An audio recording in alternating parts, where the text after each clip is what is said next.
And the Oscar goes to Joaquin Phoenix, Joker. This is the first Oscar and fourth nomination for Joaquin Phoenix.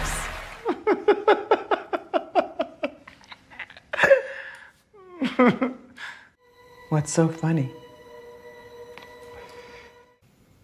You wouldn't get it.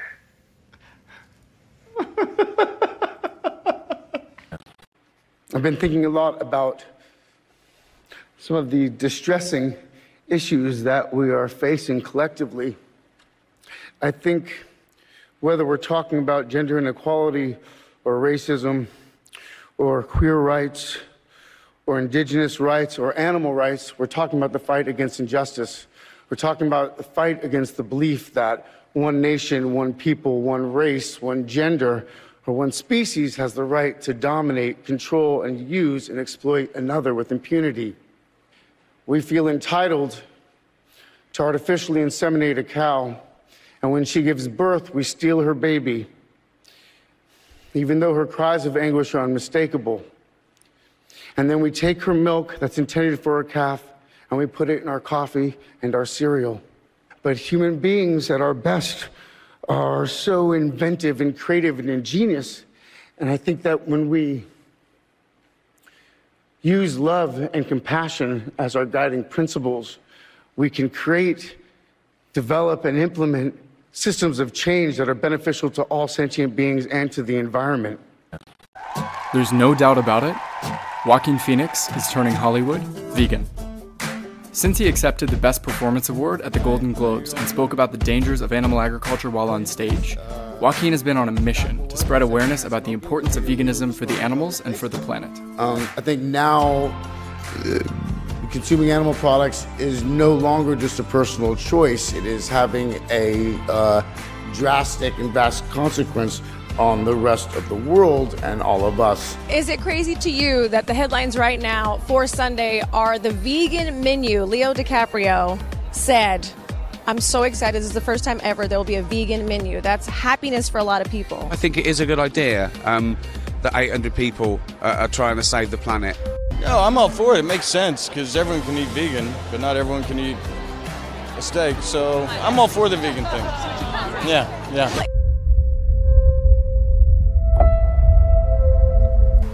Directly after receiving his award, Joaquin left the event to attend the weekly LA Animal Save Pig Vigil outside of Farmer John's Slaughterhouse in Vernon, California.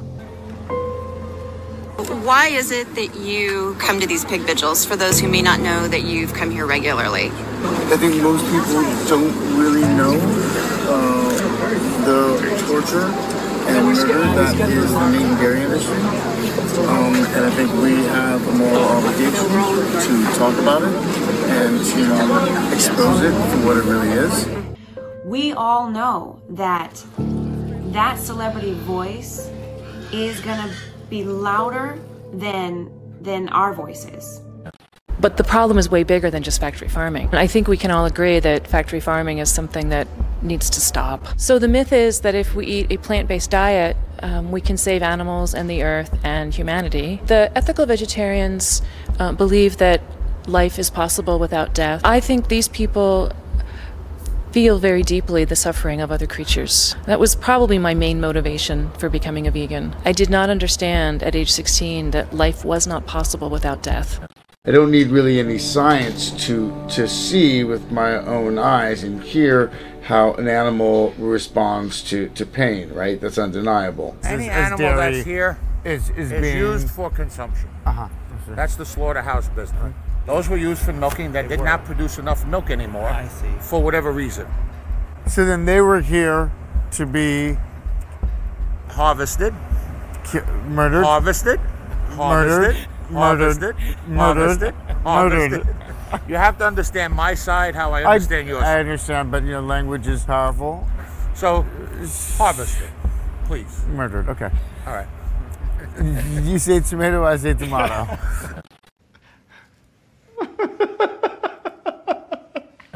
The next vegetarians are the political vegetarians. Those people are motivated by the idea that it would be a more just distribution of resources if we all ate plants instead of animals. This is London Real. I am Brian Rose. My guest today is Dr. Michael Greger. You've appeared in numerous documentary films, including What the Health, Eating You Alive, and most recently as scientific advisor on The Game Changers.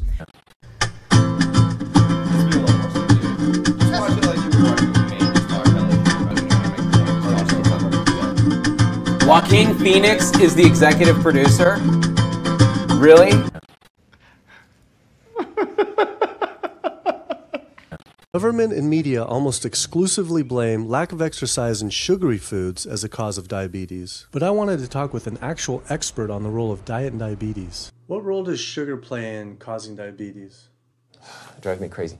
Diabetes is not and never was caused by eating a high carbohydrate diet, and it's not caused by eating sugar. The cause of diabetes is a diet that builds up the amount of fat into the blood. I'm talking about a typical meat-based, animal-based diet. You can look into the muscle cells of the human body and you find that they're building up tiny particles of fat that's causing insulin resistance. What that means is the sugar that is naturally from the foods that you're eating can't get into the cells where it belongs. It builds up in the blood, and that's diabetes. I had never heard that meat was associated with causing diabetes. We had always been told that sugar or obesity caused it. Renowned weight loss bariatric surgeon Dr. Garth Davis, though, agreed. Everyone thinks that you get diabetic because of carbs. They did a huge study in that EPIC study, 500,000 people. Carbs consumption was inversely related with diabetes. In other words, the more carbs someone ate, the less diabetes they had. But I know reading is good for you. Reading is great, and reading is a lot of fun and all that sort of shit. But Bert, you need your exercise too, you know? Yeah, I know. I'll exercise later. I want to read right now, though. Okay, Bert. But, incidentally, Bert, you're shit. Bert shit. Bert shit. What? You're shit, Bert. The World Health Organization classifies processed meat as a Group 1 carcinogen, the same group as cigarettes, asbestos, and plutonium. Plutonium is totally vegan, just in case you're wondering. And sugary foods as a cause of diabetes. But I wanted to talk with an actual expert on the role of diet and diabetes. What role does sugar... Okay, hold on. How is it that Dr. Neil Barnard gets the title Premier Researcher and Diabetes Expert? I mean, what exactly are you documenting in this documentary? Like, the fact that you're an idiot for most of your life? Like, wow, like, maybe the shit in the supermarket that's highly processed is bad for you? That's news?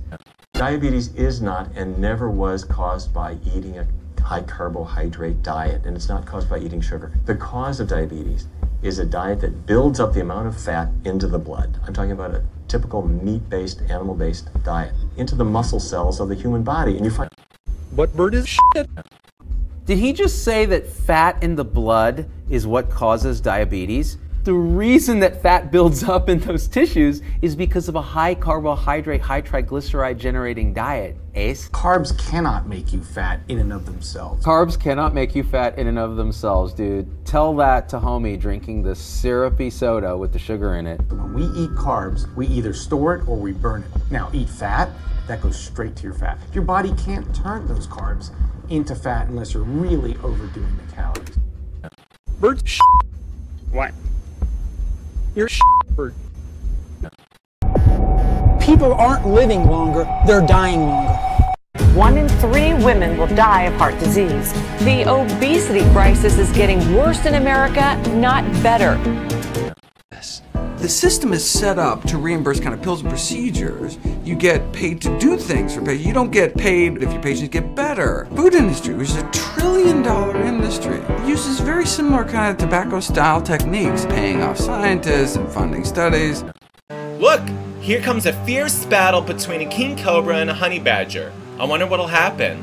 And then look, get away from me, says the snake. Get away from me. Honey badger don't care.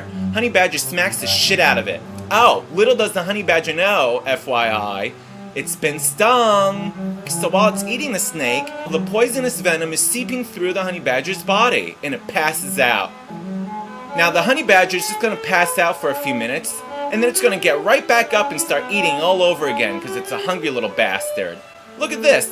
Like nothing happened. The honey badger gets right back up and continues eating the cobra. Food industry, which is $1 trillion industry, uses very similar kind of tobacco-style techniques, paying off scientists and funding studies.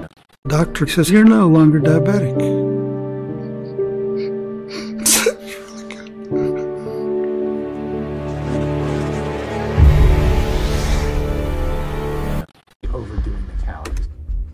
Joaquin Phoenix is the executive producer? Really?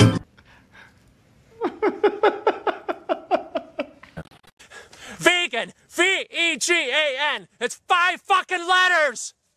Go fucking vegan! Leave the animals the fuck alone! Leave the animals the fuck alone! Leave the animals the fuck alone! You know what the animals would say to you if they could speak? Don't fucking kill me! Where'd my tooth go? Did I just fucking break my tooth? Where's my fucking tooth? Once you're committed to the cause, then of course your next step is, well, I have to look into supplementation at this point. A complete osteoporosis supplement, and then you had to take 4 of those a day, so it was like 12 pills a day, and it was like some ongoing, like, not feeling that great. I went and had blood work done at that point. My TSH levels were super high, my triglycerides were super high, and mind you, I'm running like anywhere from 60 to 85 miles a week, so heavily active. I was that active, and my triglycerides were, I don't know, I have the paperwork somewhere, but they were unusually high, and my doctor was like, what are you doing? And stop eating it. And I'm like, I'm eating so healthy. What do you mean? I'm just eating like a natural diet, just like fruits, veg, and this kind of stuff. So, you will survive. It's just a garden variety panic attack. We see people like you all the time. Really? Yes. Yeah. You know, a while back, we had a guy in here in almost the exact same situation. What happened? Well, a couple months later, he was brought into the ER with a self-inflicted gunshot wound. He shot himself? Yeah. No, he did not.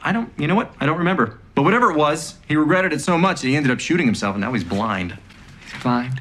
Yeah, just FYI, if you're ever going to shoot yourself, don't hold the gun up to your temple, okay? Because that just basically took out both of his optic nerves and then, you know, half of his face. Then his wife left him because, you know, yikes. Right. You know, he may have been a genius programmer, but not so much with human anatomy. Or decision-making, for that matter. Now he's got to live with all that. Whoa! Oh, jeez. My partner, who was also doing this, started getting the colitis in the corners of the mouth that you always see on raw vegans and in vegans. Slowly you'll see people slipping into like meat analogs, you know. Until that's all you're eating, I'm just eating like these fake meat products till you just break down one day and you're like, I can't do this anymore. Bro, I tried tofu, but it's so boring. How do you eat this crap? Tofu on its own is kind of boring. I'm not gonna lie, it is kind of bland. You have to season it, and you don't just like throw a little salt and pepper on there and call it a day. With tofu, you really have to work at it to get the flavors inside the tofu, not just around the outside. Right, so soy has this plant-based estrogen, isoflavones, which are a little confused, it turns out. In some parts of the body, they act like estrogen, and in other parts, they're an anti-estrogen. 255,000 women will get diagnosed with invasive breast cancer this year, 75% of which is cancer fed and fueled by estrogen. When it comes to soy, the odds are just stacked against them. They got so many things going against them. You should not be putting this stuff in your body. So first off, estrogen as far as women are concerned. The American Journal of Clinical Nutrition published a study that took a look at over 76,000 women and indicated that there is an increased risk of breast cancer associated with high soy consumption, soy isoflavones. And with men, there was a study that was published in Cancer and Epidemiological Biomarkers Previews that demonstrated that soy protein consumption led to a significant decrease in testosterone. And then there was another follow-up study that found that men that consumed soy foods ended up having a significantly lower sperm count. Soy messes with our hormones. And in this case, we're talking thyroid. Sometimes we see massive increases, sometimes we see decreases. So one study that was published in the American Journal of Clinical Nutrition found that soy consumption led to a decrease in T3 and T4, our primary thyroid hormones. If you are hypothyroid, soy could affect your thyroid in a negative manner. Soybean oil is pure omega-6, very fragile oil, very low quality, and it's barely shelf stable, but it's so cheap we find it in everything. Which leads me into the next piece, phytic acid. Very similar to oxalates, except phytic acid binds and has a stronger affinity for things like magnesium, which is very important, but it tends to bind to vitamin B12. Now, who is consuming an abundance of soy? Usually vegans that aren't educated on what they're consuming, so they consume an abundance of soy. There's already a significant deficiency in vitamin B12 in a lot of vegans and vegetarians. So then all of a sudden you're stuck with this situation where not only are you not getting B12, the B12 that you are getting in is getting chelated by the phytic acid. Okay, the enzyme inhibitors within soy are sort of the natural protection against parasites. These enzyme inhibitors basically make it so that our enzymes aren't able to do their job as well. Well, this puts stress on the pancreas, which isn't good for the body. It can potentially lead to pancreatic hyperplasia, where the pancreas enlarges because it's working so hard. Towards the 3rd year of me being vegan, everything just started to get harder for me. Like, just life in general was harder to live.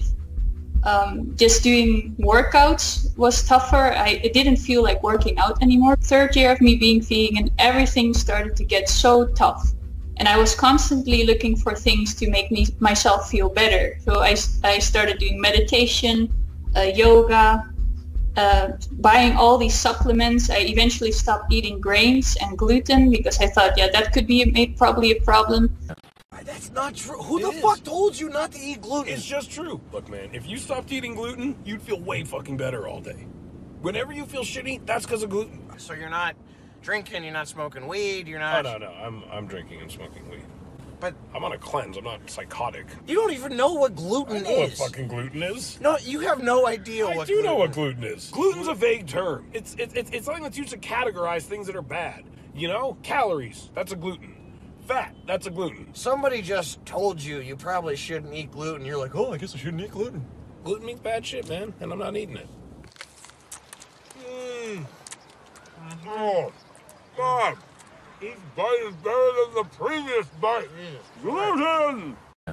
Yeah, originally I'm from Israel, so there the vegan movement is really big, but I ignore the fact that it wasn't healthy for me, but I was convinced that veganism is the only way, and I also preached it to others, unfortunately. Add to that a messed up childhood or family environment, and you really become an easy target for those who want to do you harm, or for those who want to indoctrinate you into their particular agenda. And that's what happened to me. There was a radical and angry teacher who literally shamed me into becoming a vegetarian and then vegan. That's what vegan literature and doctrine do. They shame you into believing the life you're living is immoral. You were going to Dumbledore, weren't you? No. You're sent for me, headmistress. Snape, yes. The time has come for answers, whether he wants to give them to me or not. Have you brought the Veritaserum? I'm afraid you've used up all my stores interrogating students, the last of it on Miss Chen. Unless you wish to poison him, and I assure you I would have the greatest sympathy if you did. I cannot help you. You give me no choice, Potter. The Cruciatus curse ought to loosen your tongue. That's illegal. What Cornelius doesn't know won't hurt him.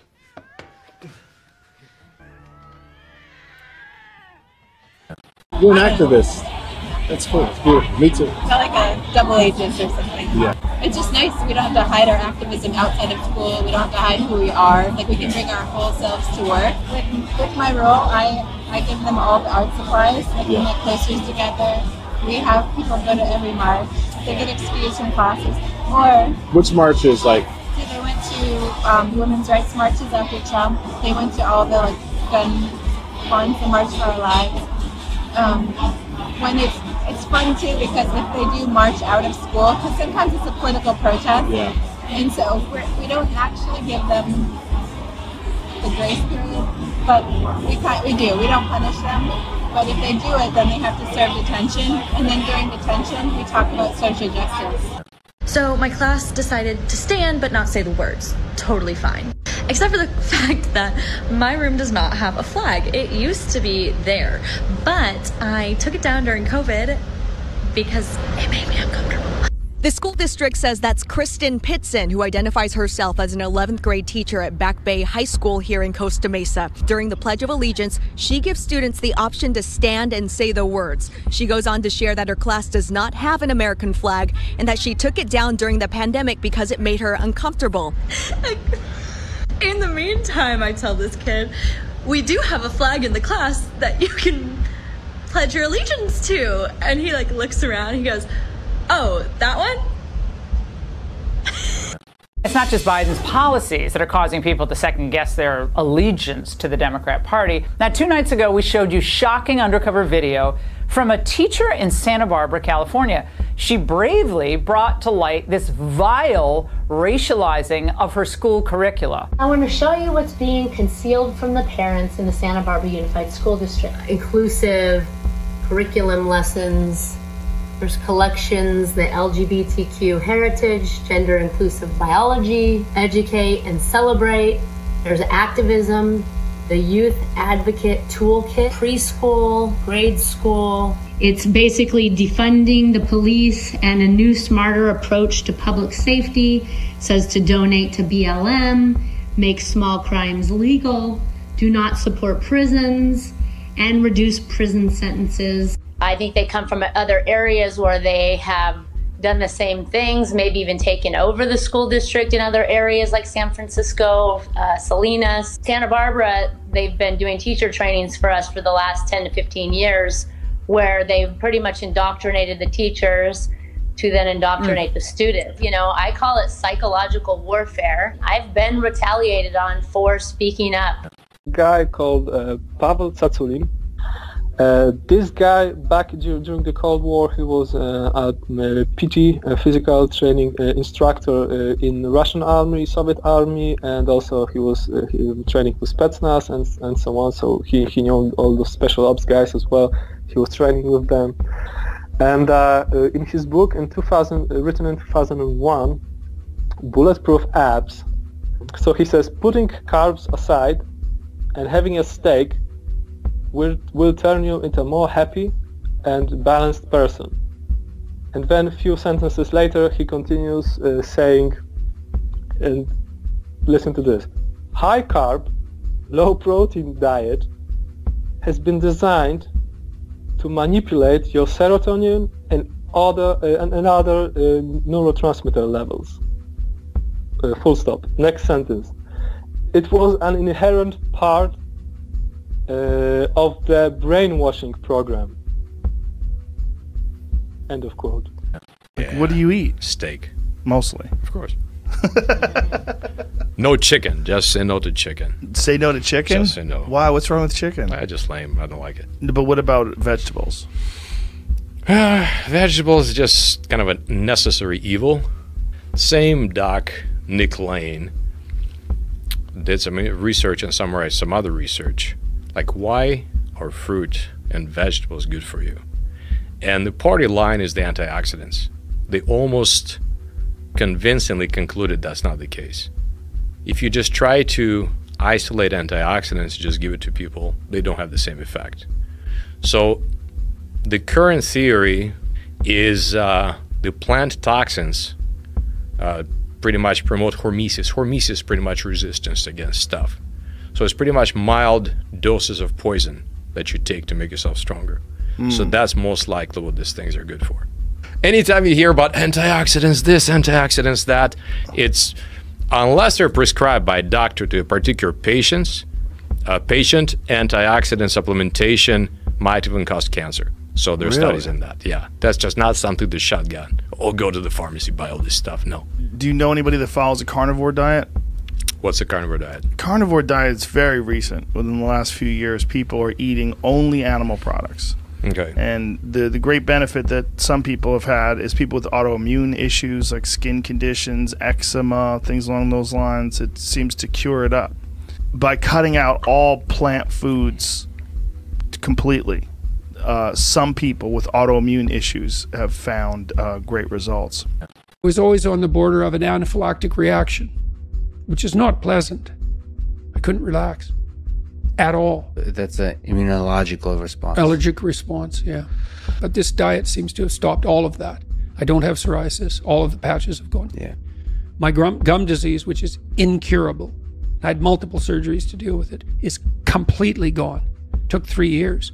My right eye, which was quite cloudy, is cleared up completely. Well, I lost 50 pounds and like instantly and kept it off. I should say for me personally, it does seem that I feel by far the best when I eat only meat. It's very interesting. And I discovered that a long time ago. So I first discovered that I don't have to run super fast to enjoy running. That in fact, I really enjoy running at a slower pace. So that was like step one. It's like, oh, okay, if I maintain pretty low heart rate, if I maintain that, you can actually get pretty fast while maintaining a pretty slow average speed in general. Anyway, they fuel themselves on low carb diets. So I got into that. On top of that, they also fast often. So I discovered how incredible my mind feels when fasted. You know, people call it intermittent fasting. Well, what does your body scavenge first? Well, damaged tissue. If you starve dogs down, I think it's 20% below, rats too, below their optimal body weight, they live 30% longer. Yeah. That's a lot, 30%. Like, it's like 30%. Yeah, 30%. I always feel like there's no free lunch, that I'm going to pay for it somehow. But there's a focus that I am able to attain when I fast, especially when I eat once a day. Maybe human beings should be in hunting mode all the time. Often, but we don't know that. So I wonder if it has a stress on the system that long-term causes the system to It doesn't look like it. And then on top of that, I discovered that the thing I enjoy, I just don't enjoy eating fat as much. So I love eating meat when you talk about low carb diet. So I just discovered through that process, if somewhat fatty meat, but just meat, I just feel a lot of the things that make me feel weird about food, like a little groggy or like full or just whatever.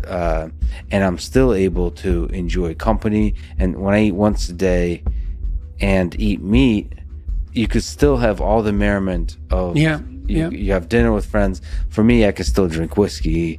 I'll still do the things that add a little bit of spice into the thing.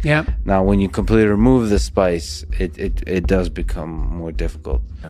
As you may know, I did a TEDx talk in the summer about my experience with the Lion Diet. We spent the last 4 months going back and forth with TEDx because they won't post the talk. They said my talk went against their community guidelines, but couldn't name exactly what it went against. They have tons of vegan talks claiming veganism cures diseases, but my story didn't make it through because it violated community guidelines they can't name. So I decided to put it up here. Enjoy. I'm here to talk about how I put my idiopathic autoimmune disorder and mood disorder and chronic fatigue into remission with an extreme elimination diet of only eating meat. I started researching and I came across this rash eventually called dermatitis herpetiformis, which is the skin manifestation of celiac disease, which is an autoimmune disorder that can be triggered by gluten. And I thought, holy shit, is it celiac disease the whole time? So I cut out gluten. I went off of my immune suppressants, which weren't really working anyway, given the fact I'd lost a hip and an ankle. And I started monitoring my symptoms really closely to look for flare-ups. So I went down to meat and greens and certain root vegetables that I didn't really like. And that month, my skin healed for the first time in a number of years. I lost 3 pant sizes of bloating I didn't know I had. 3 months into that diet, my depression went away for the first time in my entire life. And I stopped taking my SSRI without realizing, because nobody told me, that SSRI withdrawal exists. And for the next 2 years, I had the most horrific experiences of my entire life, and that is saying something. 4 days later, I had mouth ulcers, my arthritis was back, my rash was back. So for the next year, I went in and out of what I now know was SSRI withdrawal mixed with an autoimmune disorder and food sensitivities, and I had 24-day-long reactions each time I tried to reintroduce a food. And I cut everything out except for beef. I call it the Lion Diet because it's not cool to be this restricted, and it's not cool to have an autoimmune disorder and people who are sick feel isolated and miserable. But it's extremely controversial. When I see some more research on that, I might. Not that I'm a fan of vegetables or anything, so I'm, you know, I would consider it. You say vegetables with disdain. You say vegetables like you understand cowards. it's like a necessary evil. Oh yeah. Here we got liver, testicle. We got some kidney. We got some pancreas. We got some. This is heart. This is kidney. Where you need to fucking start is right here on the fucking testicle. Right off the rip, huh? Let's fucking dig it. Cheers. We're gonna eat testicles. Cheers. Cheers. Cheers. Probably good.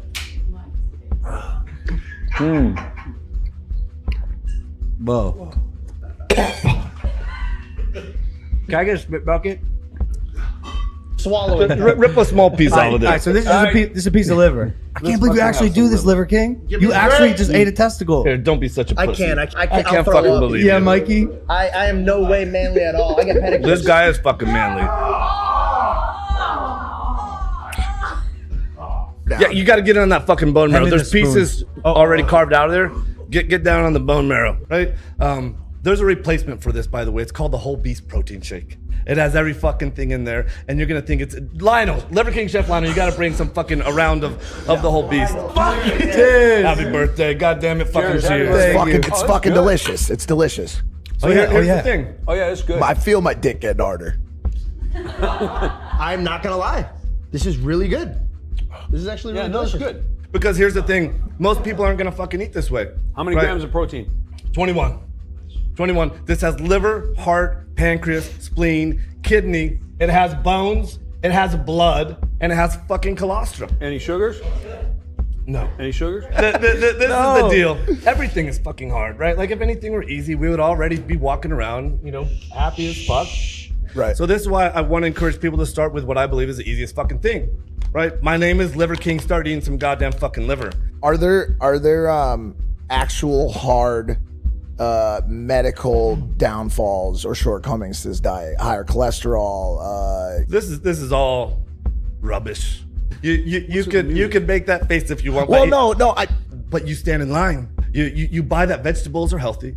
You buy that you should be wearing a shirt. You buy that cholesterol has something to do with heart. Let me finish this.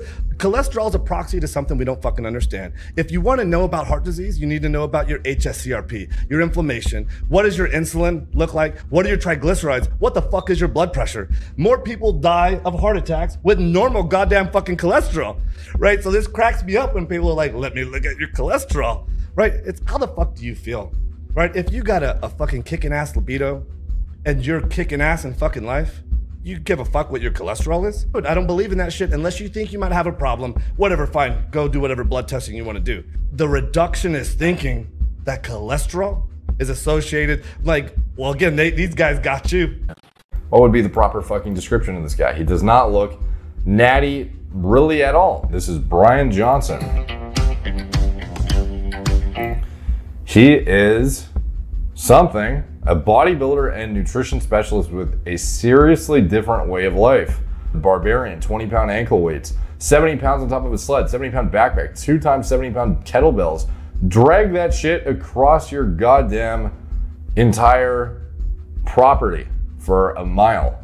Brian lives on a 500-acre ranch with organically reared dairy cows and chickens, and even has woodland areas with wild game for hunting. We really got this place so that we could be self-sufficient and rely off the land. Closer to nature like early ancestors did. 106 pounds in each hand. Like butter. Look at that fucking ab separation, buddy. Look at that tan. Look at that beard. Look at that fucking form. Look at that walking. This is unmatched, bro. Chalk those hands up and farmers walk that shit. Here he is with a weighted belt about to hit some billion-pound chain dips. Like it's fucking nothing, like he's Branch Warren in a Zasny motivational. Here he is carrying a ball. People want to know, what does it mean to earn your carbs? If you're asking that question in the first place, you didn't earn it. But if you really want to know, earning your carbs looks like this. He's gonna wring this shit out.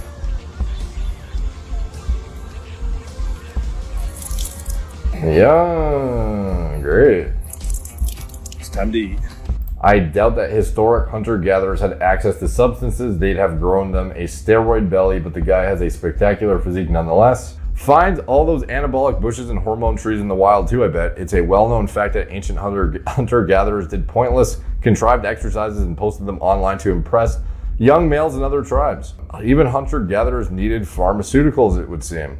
I do think this guy is enhanced, and I think he is deferring when people try to call him out for it. I think he could otherwise just be like, yeah, I'm on fucking TRT, or yeah, I'm on test, or whatever it is. And that would be the end of it. And frankly, that's what this boils down to, is it's not evolutionarily consistent with, you know, ancestral living to be on copious amounts of testosterone. There's a lot of subprimals that are convinced that Liver King is taking steroids. This is one of my asking. Here's the thing. When I was in college, I weighed 175 pounds and I was single digit body fat. So now I'm 45 and I've gained less than 1 pound a year over 25 years, right? You hear people talk about peaking in the early 20s. I'm 45.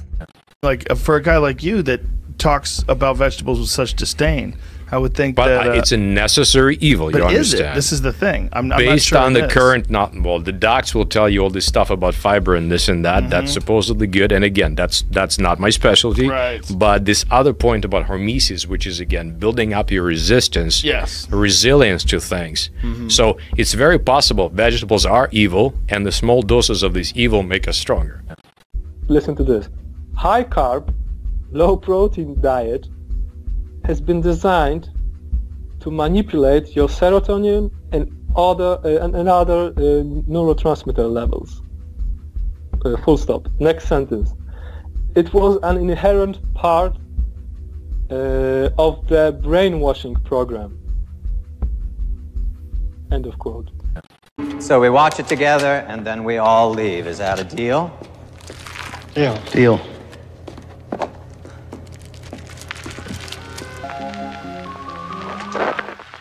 As you've already learned, we do animal research here at Hydra. Unfortunately, one must consider the most dangerous animal of all. Humans.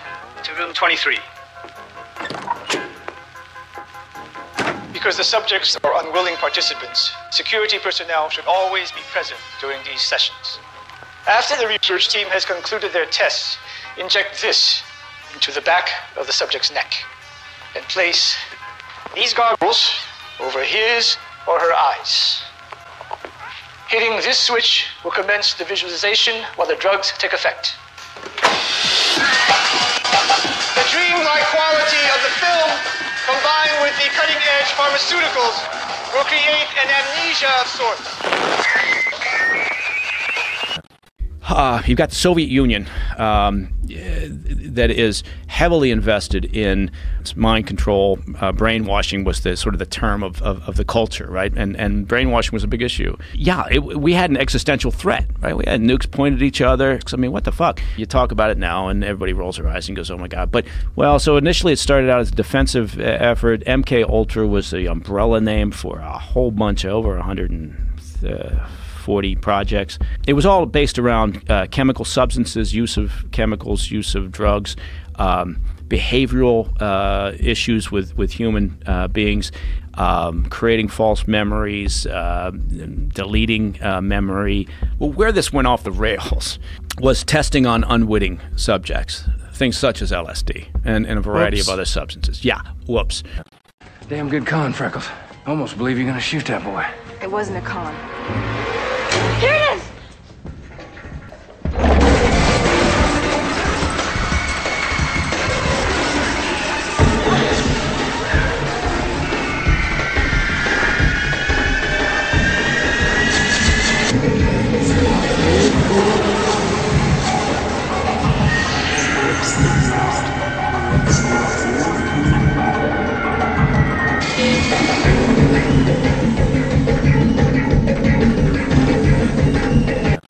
And those subjects, unwitting subjects, ranged everything from in federal prisons to state mental hospitals. And that's where Manson comes in. And that's where Manson comes in. And Are you innocent?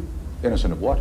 Well, that's what I'm saying. None of us are innocent. Yeah, just because you're convicted in a courtroom doesn't mean you're guilty of something. What does mean you're guilty? Well, you know you're guilty. What about Shay? What about him? Well, what about him? He got killed. Well, the word is you killed him. Word is that you're an old woman. Word is, you have turkey in the sky. Word is, I don't know what word is. Somebody else tell you that. I didn't tell you that. Did you kill Shay? Hell no. Did you cut Hinman's ear off? Hell yes. Why, how'd that feel when you cut his ear off?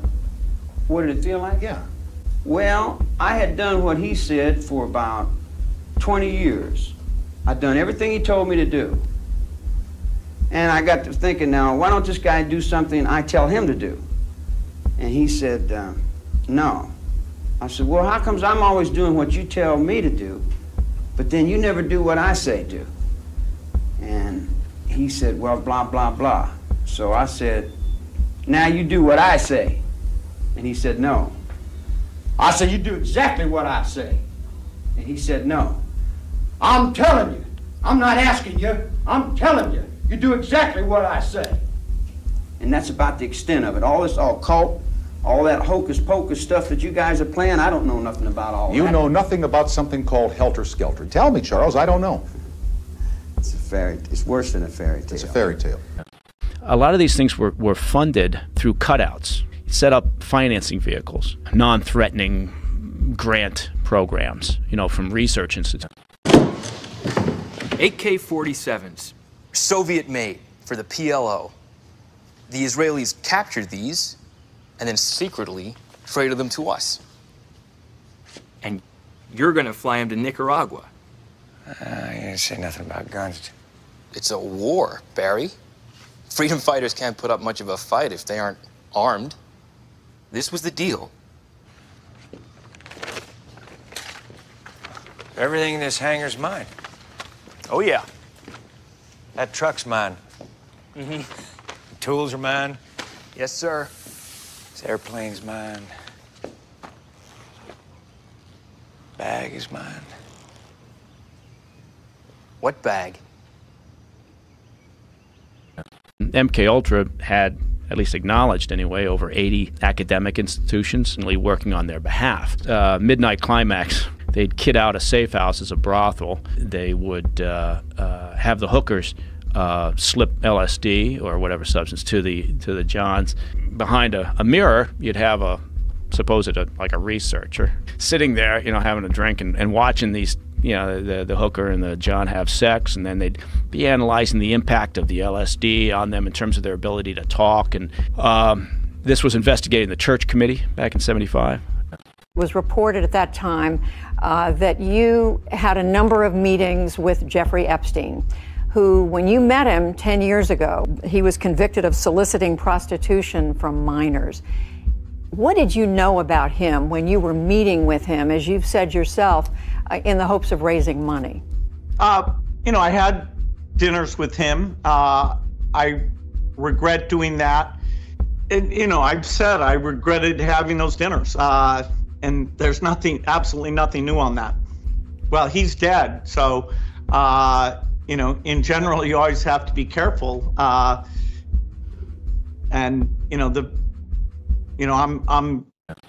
said, look, because of what has happened, I don't think it is appropriate that we should remain in contact. And by mutual agreement during that walk in the park, we decided that we would part company, and I left, I think it was the next day. And to this day, I never had any contact with him from that day forward. He was what I would describe as understanding. He didn't go into any great depth in the conversation about what I was doing, or what he was doing, except to say that he'd accepted whatever it was, a plea bargain. He'd served his time, and he was carrying on with his life. You see what I mean? Look, what we've heard about in this Epstein case are Democrats. We've heard about Bill Richardson.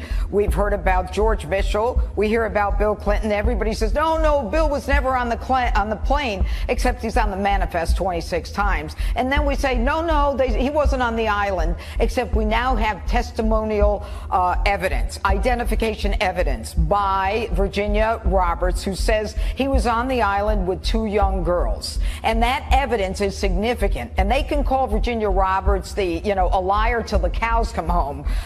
The Harvard LSD studies that they did, that they believe in part were responsible for the Unabomber.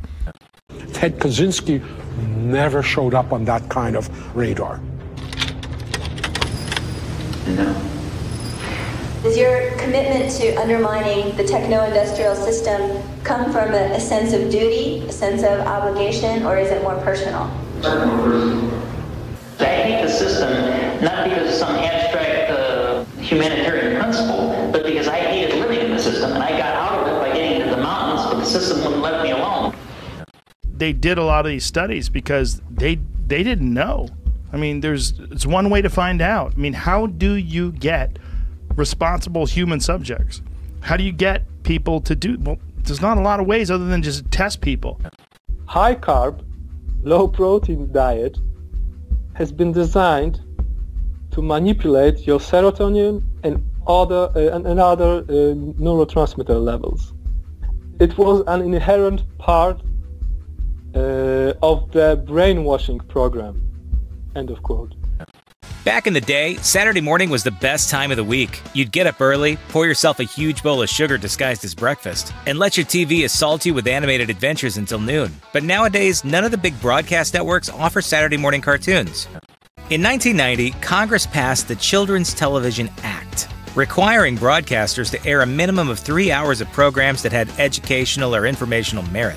Naturally, the networks totally ignored this, but in 1996, the FCC forced compliance. As a result, networks had to quickly throw some learning material on the air. Thanks, Uncle Sam. I can't pull free! Another part of the Children's Television Act increased regulations on advertising to children, limiting ads to no more than 10.5 minutes per hour rather than the previous 16.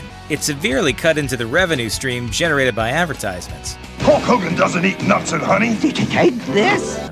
You know, back in my day, growing up in the utopian Garden of Eden period known as 1990s, I did not have sexual relations with that woman. We had kid shows. They were shows for kids. And some of them were better than others. Some were kind of weird. Some were kind of stupid. Some were artistic masterpieces. And maybe the worst, this one is fresh out of the indoctrination oven. It's the show Muppet Babies, in which Gonzo comes out as a gender-fluid cross-dresser. You are? You missed our royal ball. We met the most amazing princess. But they ran away, and all they left behind was this. Everyone, there's something I need to tell you. The princess who came to your ball tonight was me. I'm Gonzarella. Next, we have the show Arthur, one that I remember from my childhood as well, the show about a lovable aardvark. Anyway, he's lost a bit of his charm now that he's pushing critical race theory. Racism is so unfair. No one should ever judge someone by the color of their skin. But how could it happen here, in Elwood City, right outside the Sugar Bowl? Buster, it happens everywhere. Why does this keep happening, Mrs. McGrady? Well, racism is like a disease. If you don't treat it, it's just gonna get worse. It's time for a pride parade. Families marching one by one, hurrah, hurrah. Families marching one by one, hurrah, hurrah, hurrah. Trans members of this family all love each other so proudly, and they all go marching in the big parade. Come join the fun. This, by the way, is a show for preschoolers. Okay, like 3-year-olds. Drag Queen Story Time, where some public schools and libraries invite drag queens, some dressed like horned demons, to read to young children. And it's a social deconstructionist agenda.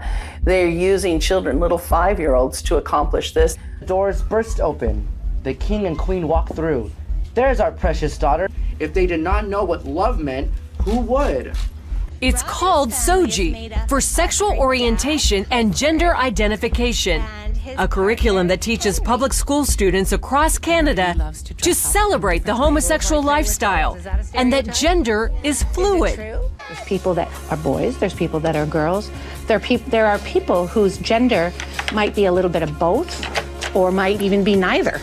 And we are seeing the results of that now, because some kids are reacting very emotionally and saying, you know, and they're in fear. Will I be you know, will I suddenly struggle with feeling like a different gender inside of my body? Soji's real goal: altering our culture from a heteronormative society into one where anything goes, no boundaries, no values, no morals. It's a hedonistic cult.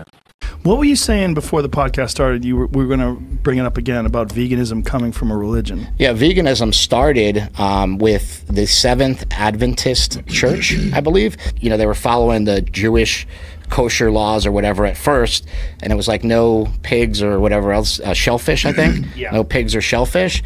And then the guy just said, like, it just sort of took it to a next level and said, like, no meat, no animal products at all. And so these people that were in this church were like the first real group of vegans. Like 1863 is when that like movement, I guess, started. And I just find that really interesting because it does seem like a religion. It seems you're not dealing with people that are being honest about dietary requirements, how your body functions, what the studies show. The first thing anybody should say, first thing across the board, get rid of all the fucking sugar. That's number one. Yeah. Eat more vegetables. Eat healthy fats. We have to be honest about nutrition requirements, not about the ideology of veganism. And this is the problem with these people. And so many of them, especially the ones with vegan attached to their identity, because they use the name, like I'm vegan warrior, this is vegan prince, I'm the vegan defender. They're fucking morons who join. The other side of the spectrum is Dr. Michael Greger, who I've also had on the show, and an amazing guy who's very science-based and just says, Brian, I'm a doctor and a scientist. And from all of my research, I've found that if you're 100% plant-based, you have a less of a chance of getting heart disease, diabetes, lung cancer, liver cancer, brain cancer, all of these things. And he's got a book called How Not to Die. Great book, right? And he's got the How Not to Die cookbook. And he just says, Brian, if you look at the numbers, you're going to live longer eating plants 100%, period. Go plant-based for a day. I am plant-based now 6 or 7 weeks right now. And what? I'm handsome, right? Even more handsome. So try it out. Go into the Facebook group. All right. Was that enough? That's enough. That's enough, bro. You're fine, yeah. Okay, so there you go. Sparkling. Wow, you got yours foaming and all that? Yeah. Okay, yours is pretty clear. I'm impressed. Yeah. I mean, Jesus. That's me. It looks like kind of like champagne-ish color. So it's a combination of everything I've put in my body intentionally. Yeah, and it's like, this is too much minerals. Okay. Let's do this, Timothy Street. Cheers, buddy. Right. Okay.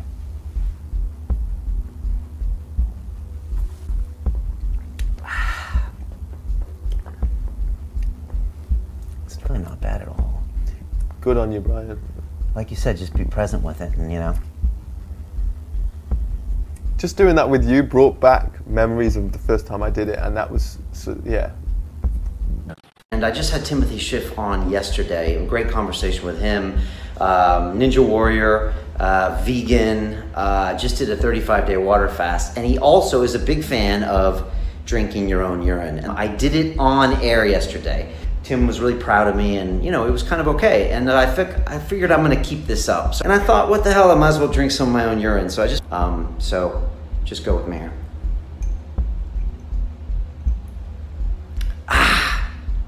Woo!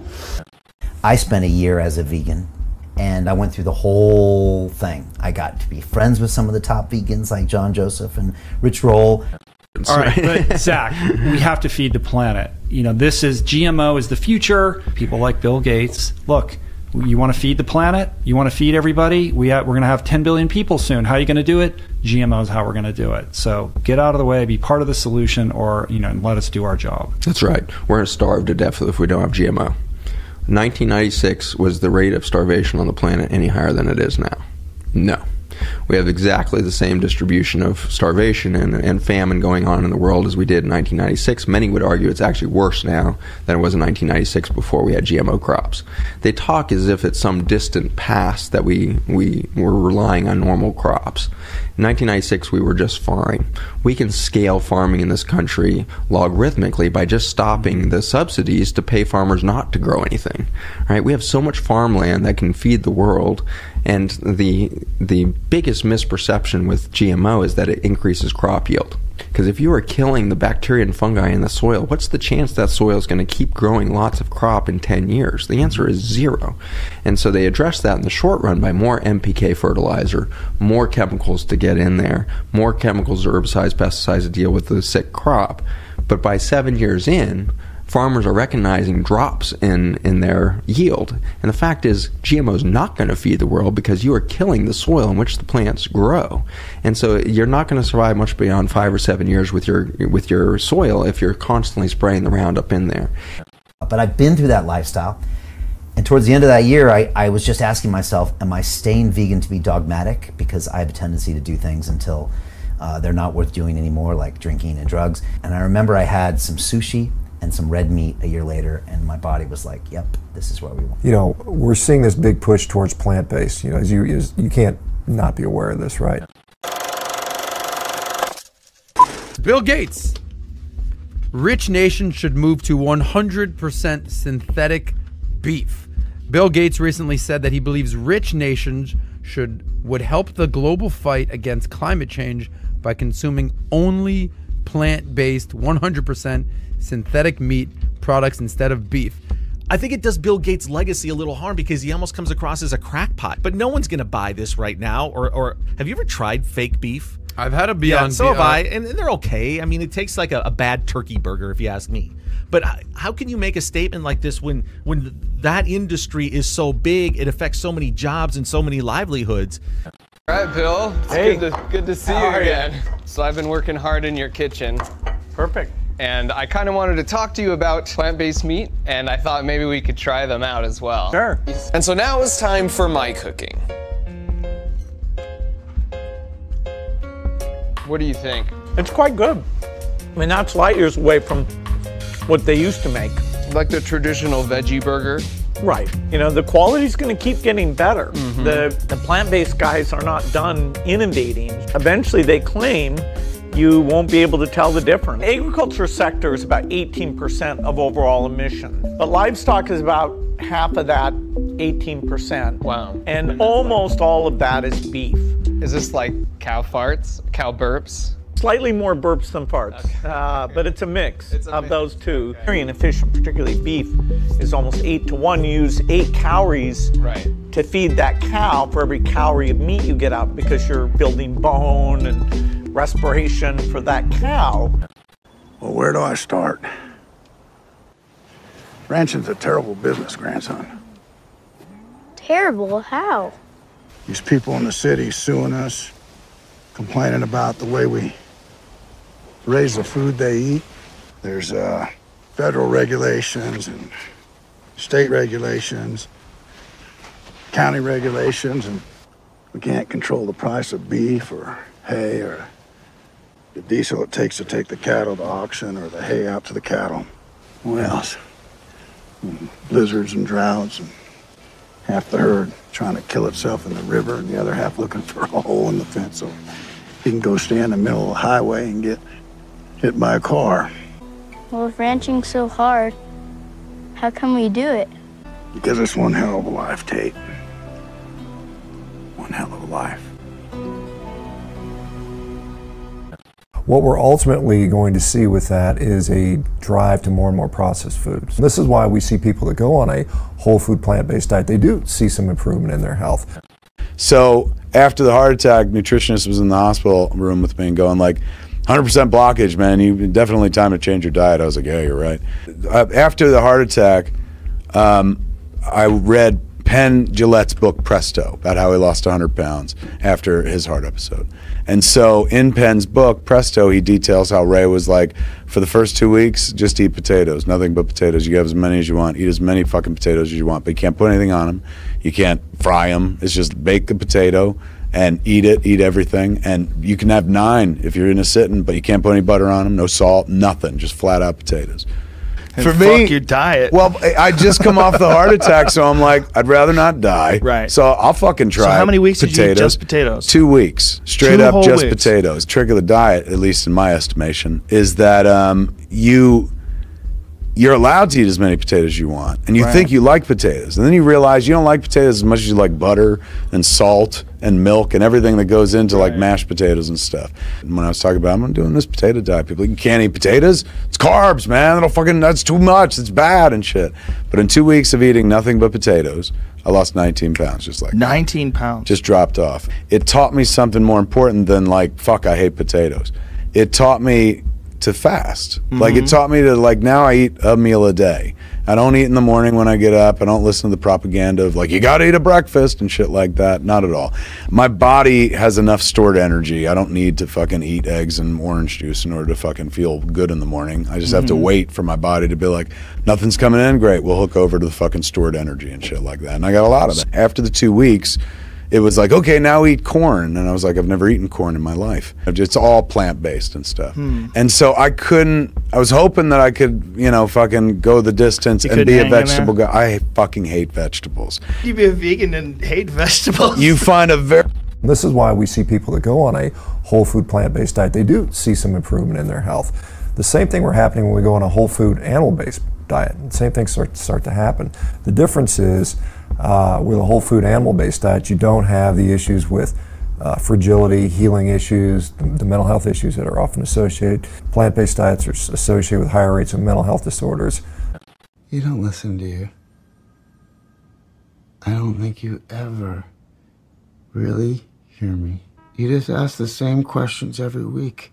How's your job? Are you having any negative thoughts? All I have are negative thoughts. They believe this paradigm that fat and protein are going to kill them and they should only eat carbohydrates. And there are simply way too many nutrients missing in that plant-based diet for it to be viable long-term. And there's a whole generation of us who tried this long-term and we all ended up damaged. Most of them don't last long. You know, they'll do it for a year or two. And then the vegans hate them when they have to go public and say, I ate a burger, it wasn't working. I mean, we've seen that over and over again in the pop culture and the media.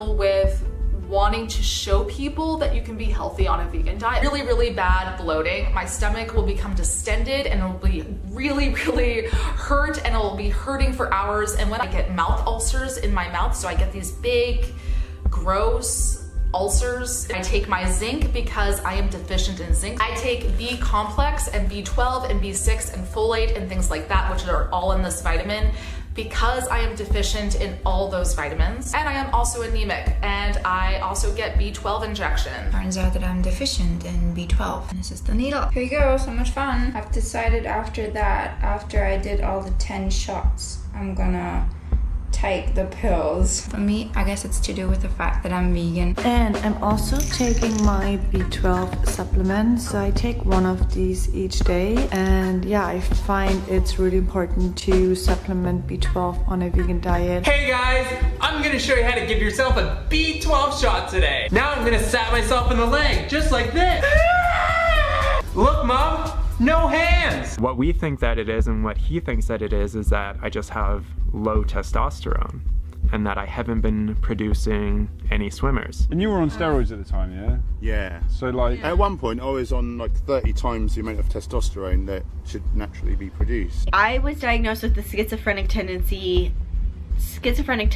last year, and that's because I've been having auditory hallucinations and paranoia. I hear voices all the time. Okay, so I had a stroke. It also showed previous infarcts or death of brain tissue. I've been having a headache every day for like 5-6 months. The pain just gets worse. And having your head hurt all the time, like never feels better ever.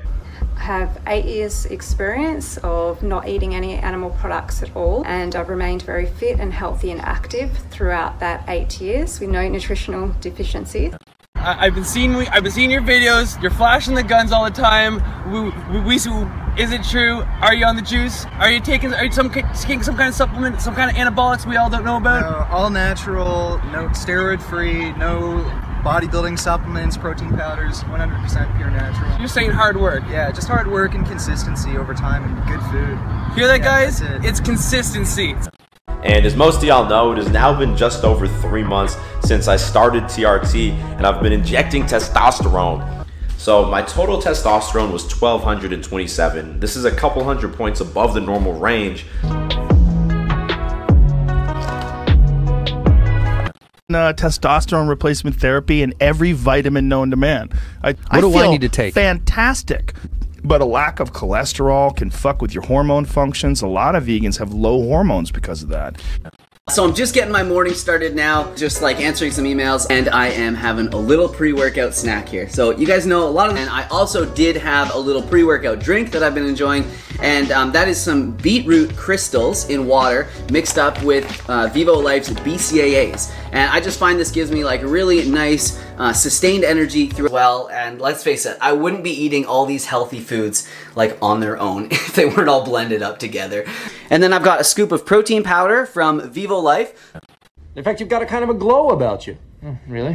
Absolutely. You know, if it were medically possible, I might even think that you were pregnant. Of course, I thought my girlfriend was pregnant, and I was sure wrong about that. Whoops! Hey, give me that ring back! Oh, what a mess. What a mess that was. I said, for my whole life, I didn't know if I even really existed. But I do. And people are starting to notice. And the Oscar goes to Joaquin Phoenix Joker. This is the first Oscar and fourth nomination for Joaquin Phoenix. And so we don't have that on a meat-based diet. A couple things going on here. If you go full carnivore, almost by definition, you're not eating those processed foods. Right. Whereas most Americans, whether they want to admit it or not, are eating lots of processed foods, right? Whether you're vegan, whether you think you're healthy, whether you're an athlete, you're probably putting a lot of nonsense in your body. Yeah, it's you know, it's interesting because we're getting this push to, you know, we see these Beyond Meat burgers, these Impossible burgers, these cricket burgers. You know, they want to see bugs now. I am here to reveal my hidden talent, eating micro livestock, cornworms. They're still alive.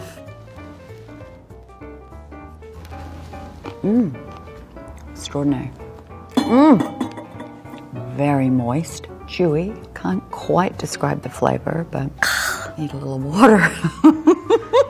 Let's try the second course, shall we? Just a little side note. 2 billion people in the world eat bugs, and I'm one of them. Because here we go. Have some mealworms. I'm telling you, I'd win Survivor. Have crickets. Oh, nothing. Oh, awesome. Like nothing you've ever tasted. Like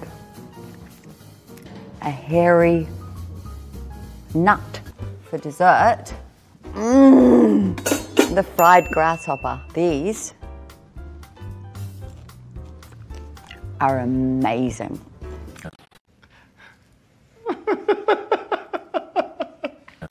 For whatever reason, they really, really want you to eat bugs. The future of food is being revolutionized by science, as new research helps bring unexpected ingredients to the table. Kind of taste like shrimp. They have this seafood, a little salty, and they taste like popcorn. Just like crunchy and a little oily. It reminds you of like a Frito or a chip. A smushy taste, like a pudding, almost. Hey, it tastes like a Frito. If a Frito were a gross, disgusting, dirty, filthy bug. Edward Snowden says we are all going to eat crickets. Yeah, he had an interesting People tweet. are like, I'm not going to eat the crickets. Oh, you're going to eat the crickets, brother. In order to get people to eat crickets, you got to make them hungry first. Because if people are hungry, they will eat anything. So now we're looking at these food shortages. Dutch farmers being told not to farm. At the same time, they're telling us a food shortage is coming. How does that make sense? Yeah. What have you got for us here? Talk us through it. What have you got and what can we try? I have an array of finger foods here. Let's start with these guys. These are grasshopper kebabs. Ready? Cheers. Nice. Are you in? I do already. Yeah. Yes, try this. It's all right, right? That's it. Basically what they do is they refine these foods and they process them so heavily, they turn them into powders. And so the more of these powders we consume, it actually changes the absorption characteristics of the food. And so our microbiome, which normally will actually consume up to 22% of our food, they don't do that when it's powderized because it's bypassed. It doesn't need to have that done.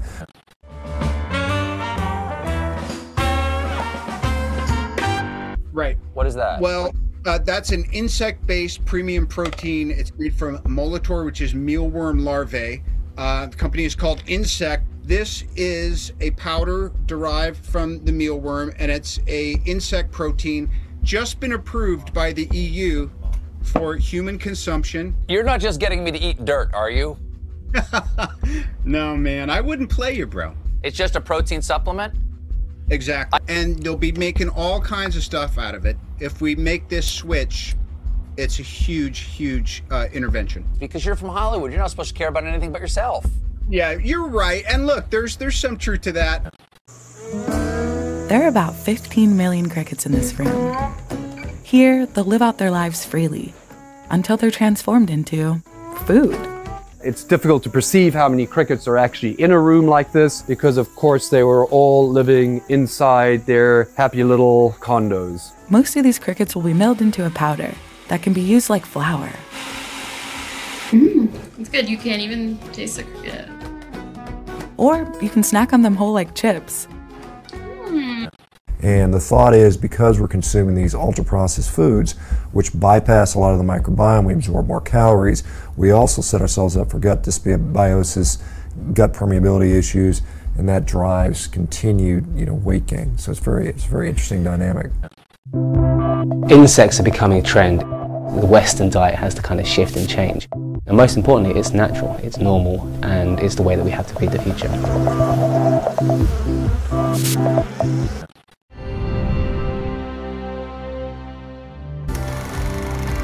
It began life as the European Management Symposium back in 1971. The idea then as now was a simple one: gather different people together to discuss current global issues and brainstorm solutions to the challenges we all face. By the time it changed its name to the World Economic Forum in 1987, history was being made. Greece and Turkey signed a no-war agreement, East and West German politicians came together, and Nelson Mandela and F.W. de Klerk had their very first face-to-face meeting here.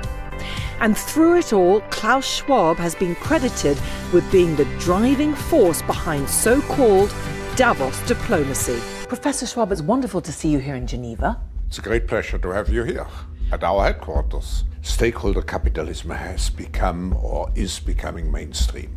But I see also, I would call it, that we have urgency in emergency related to the environmental issues, climate change, but also biodiversity and so on.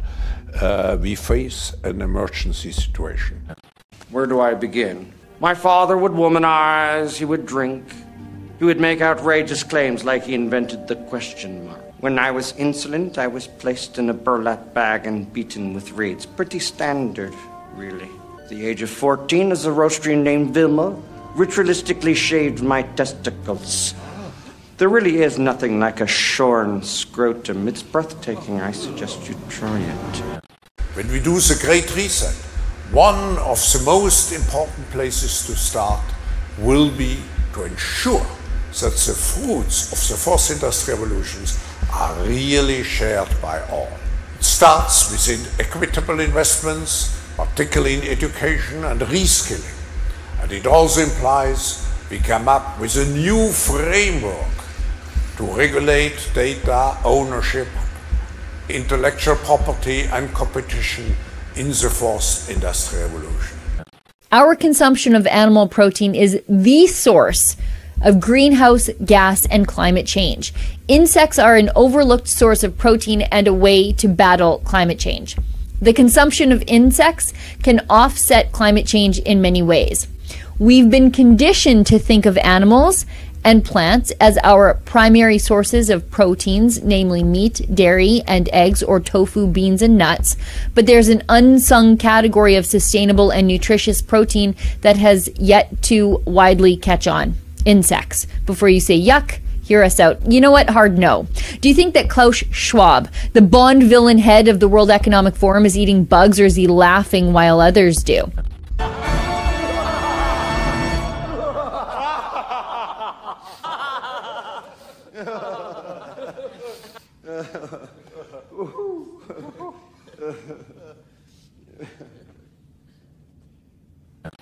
In 106, or 35.33% of cases, parasites were potentially parasitic for animals, and in 91, or 30.33% of cases, parasites were potentially pathogenic for humans. Edible insects are an underestimated reservoir of human and animal parasites. Oh. Did we break them off? I broke them off. Oh. Oh no. Okay. It's okay. This is broken off. Now, there's still more in there? I don't think so. No? That's all of them? I think that might be all of them. Oh, almost looks like you broke off on this side. Okay. So there's two problems with this. The first is that people aren't hungry because of a lack of food. They're hungry from a lack of justice. And the other problem is that this idea that we can feed hungry people in poor countries by selling them food from rich countries is that's colonialism. People know how to feed themselves, it's just that the rich are stealing from them. The political approach that, we should be vegetarians to feed them is really just a colonial approach. First of all, we have to go back when we look at Bill Clinton and his relationship in Haiti when he was president. One of the worst things that he's done that's still hurting Haiti is this policy where he took the excess rice from Arkansas, where he's from, and dumped it in Haiti and used our tax dollars to subsidize it. See, although he apologized for it. Let's go to that apology. Yeah. Yes. 1981, the United States has followed a policy until the last year or so we started rethinking it, that we rich countries that produce a lot of food should sell it to poor countries and relieve them of the burden of producing their own food. So thank goodness they can leap directly into the industrial era. It has not worked. It's maybe been good for some of my farmers in Arkansas, but it has not worked. It was a mistake.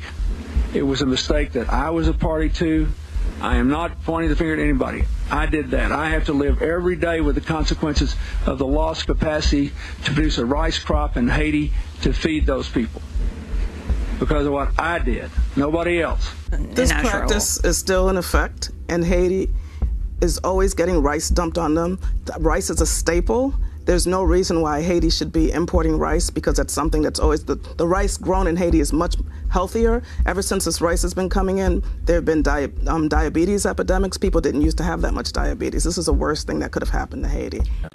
Researchers believe they have found a way to add critical nutrients to rice, a dietary staple in countries like the Philippines. But those changes tap directly into concerns over genetically modified food. Each year, at least 500,000 children and a few 100,000 women go blind or die for lack of this crucial micronutrient. Best sources of vitamin A, meats and leafy vegetables, expensive and often unavailable, are rarely part of the daily diet here. That is why people here in the Philippines are working to add vitamin A to the daily staple, rice. But the rice they are meticulously breeding has become the gold standard for heated debate over genetically modified organisms, or GMOs. So this is the greenhouse, the controlled trial greenhouse, where we are breeding golden rice. We are taking some aspects from the corn plant, which has beta-carotene, and transferring those traits into rice so that we will develop a rice variety that contains beta-carotene, which turns the rice yellow, hence the name. The human body converts beta-carotene into vitamin A, an essential micronutrient. The scientists here are splicing corn and a microorganism in soil with rice genes. Of sweeteners has gone up more than 30%, largely because of a dramatic increase in our consumption of high fructose corn syrup.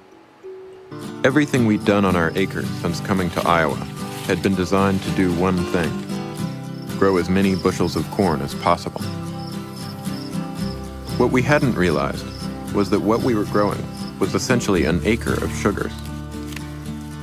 We know some things just from the factual analytical standpoint about the corn which is grown in Iowa. It has been selected for high productivity.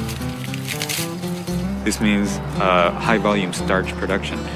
Well, you never get something for nothing in the world of biophysics, and what you give up in the bargain is nutritional value.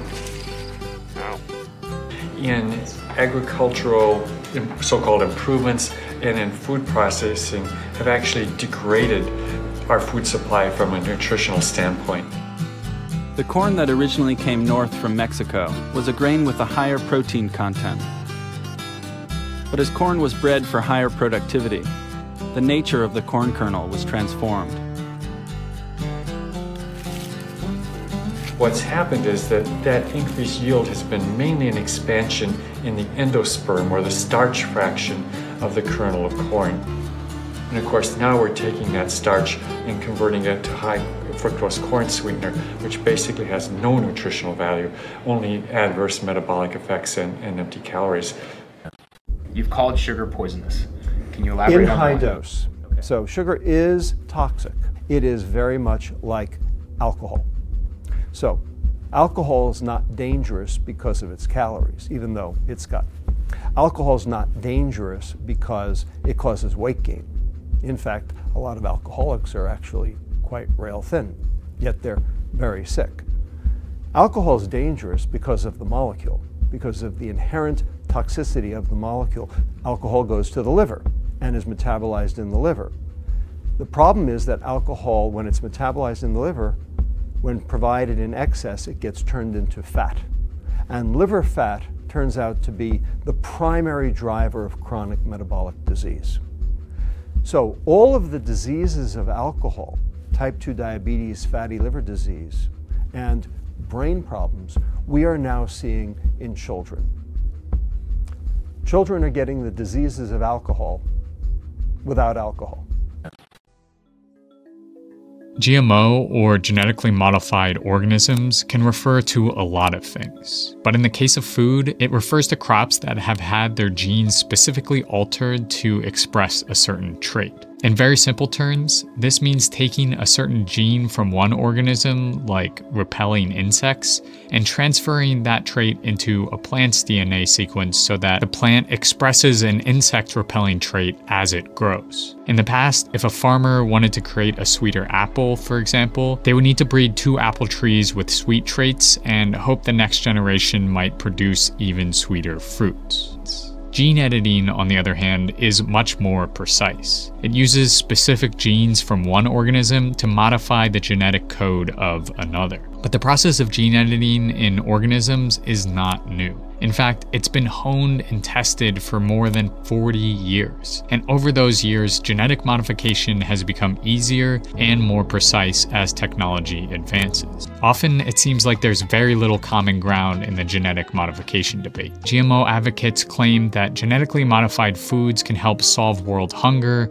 mitigate climate change, create more durable, drought-resistant plants, and increase. On the anti-GMO side of the conversation lies those who view genetically modified food as mutated frankenfood, poisonous crops that will harm humans if we eat them. We're going to see foods with toxins in them, and these foods are going to be more allergenic than normal foods. And yes, while genetic engineering might help create more durable crops or drought-resistant varieties, they're by no means a panacea for world hunger or climate change. As a whole, most GM crops in the US are commodity crops, used to create ethanol, to feed cows, or as base ingredients for products like high fructose corn syrup. So most of these crops are not solving a food shortage problem. Instead, they're adding unneeded products to the market, like corn syrups. Because of the success of science, there is a kind of I think a kind of pseudoscience that social science is an example of a science which is not a science.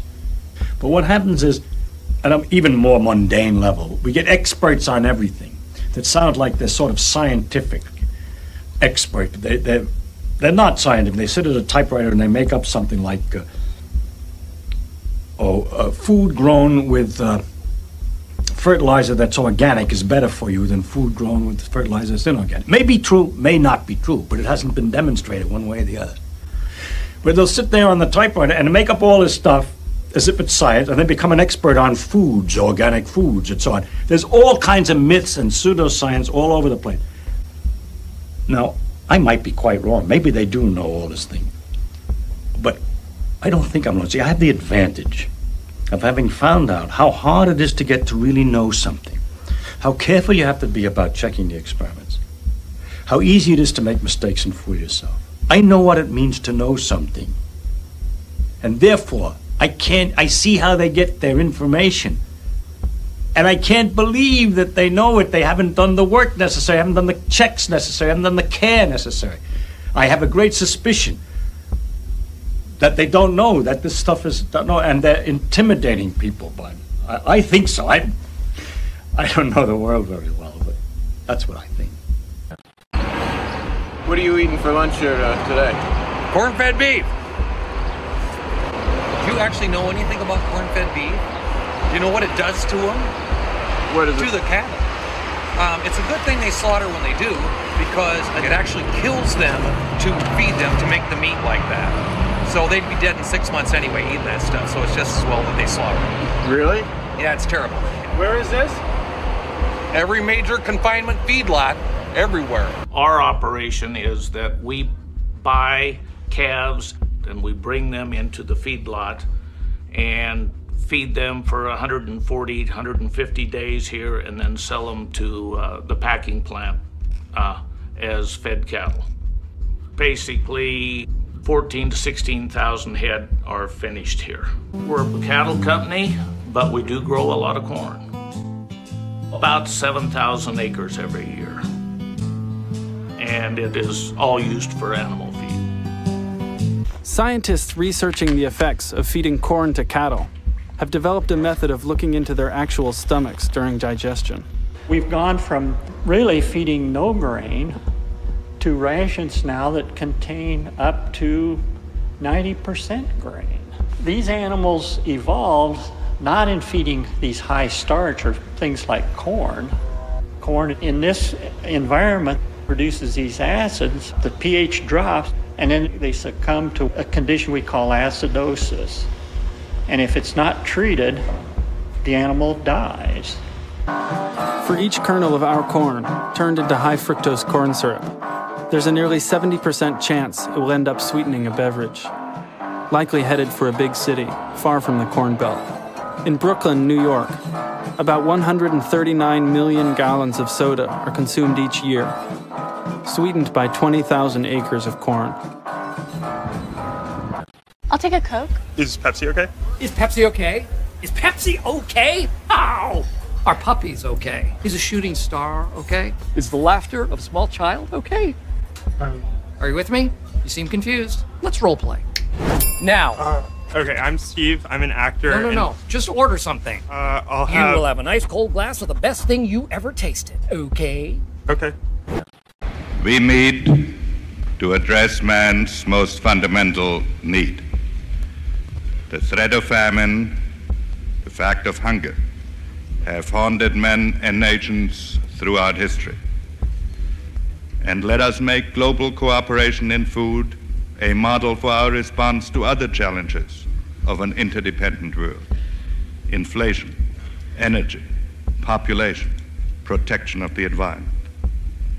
William Faulkner expressed the confidence that man will not merely endure, he will prevail. There's a quote that's been attributed to political scientist Henry Kissinger. It goes, "Who controls the food supply controls the people." Food, like water, can be a powerful bargaining tool for people and governments alike, despite being considered a human right by the UN. The biggest agricultural exporters in the world are the EU and the US, which together account for roughly $300 billion a year. The EU's high ranking, however, is almost entirely due to the Netherlands, who are the second largest food exporter in the world after the US. Additionally, many staple foods are overwhelmingly produced by a single country. For example, as much as 40% of the world's corn is grown in the United States, and just over a quarter of the world's rice is grown in China. In 1976, the US Secretary of Agriculture said, "Food is a weapon. alluding to the use of food to promote U.S. goals and as a tool against difficult countries. Attempts at food embargo since the 1960s have mostly fallen flat, as the global economy has made it possible to maintain supply, and international pressure has criticized the ethics of restricting food. The most criticized scene in the movie An Inconvenient Truth was showing that the combination of sea level rise and storm surge would flood the 9/11 memorial site, and people said, what a terrible exaggeration. Hurricane Sandy slammed into New York City last night, flooding the World Trade Center site. Storms get stronger and more destructive.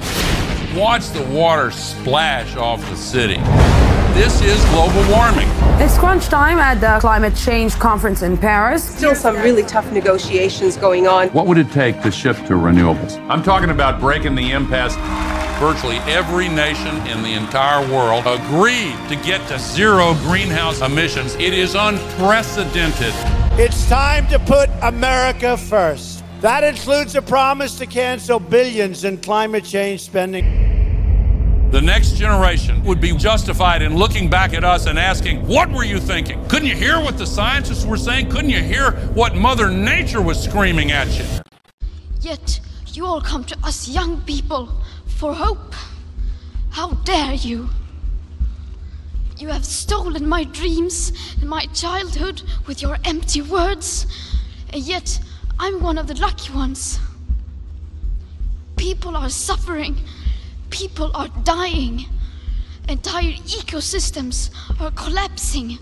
We are in the beginning of a mass extinction, and all you can talk about is money and fairy tales of eternal economic growth. How dare you? Because I'd be looking at Greta Thunberg and I'm like, why the fuck are we listening to a fucking kid about anything, right? It drove me crazy. And then I'd see the gun kids from Florida, from the school that got shot up. And I'd be like, why are we listening to kids about guns and legislation? I'm like, holy fuck. They're making kids make all the points because you can't tell kids to shut the fuck up or you're an asshole.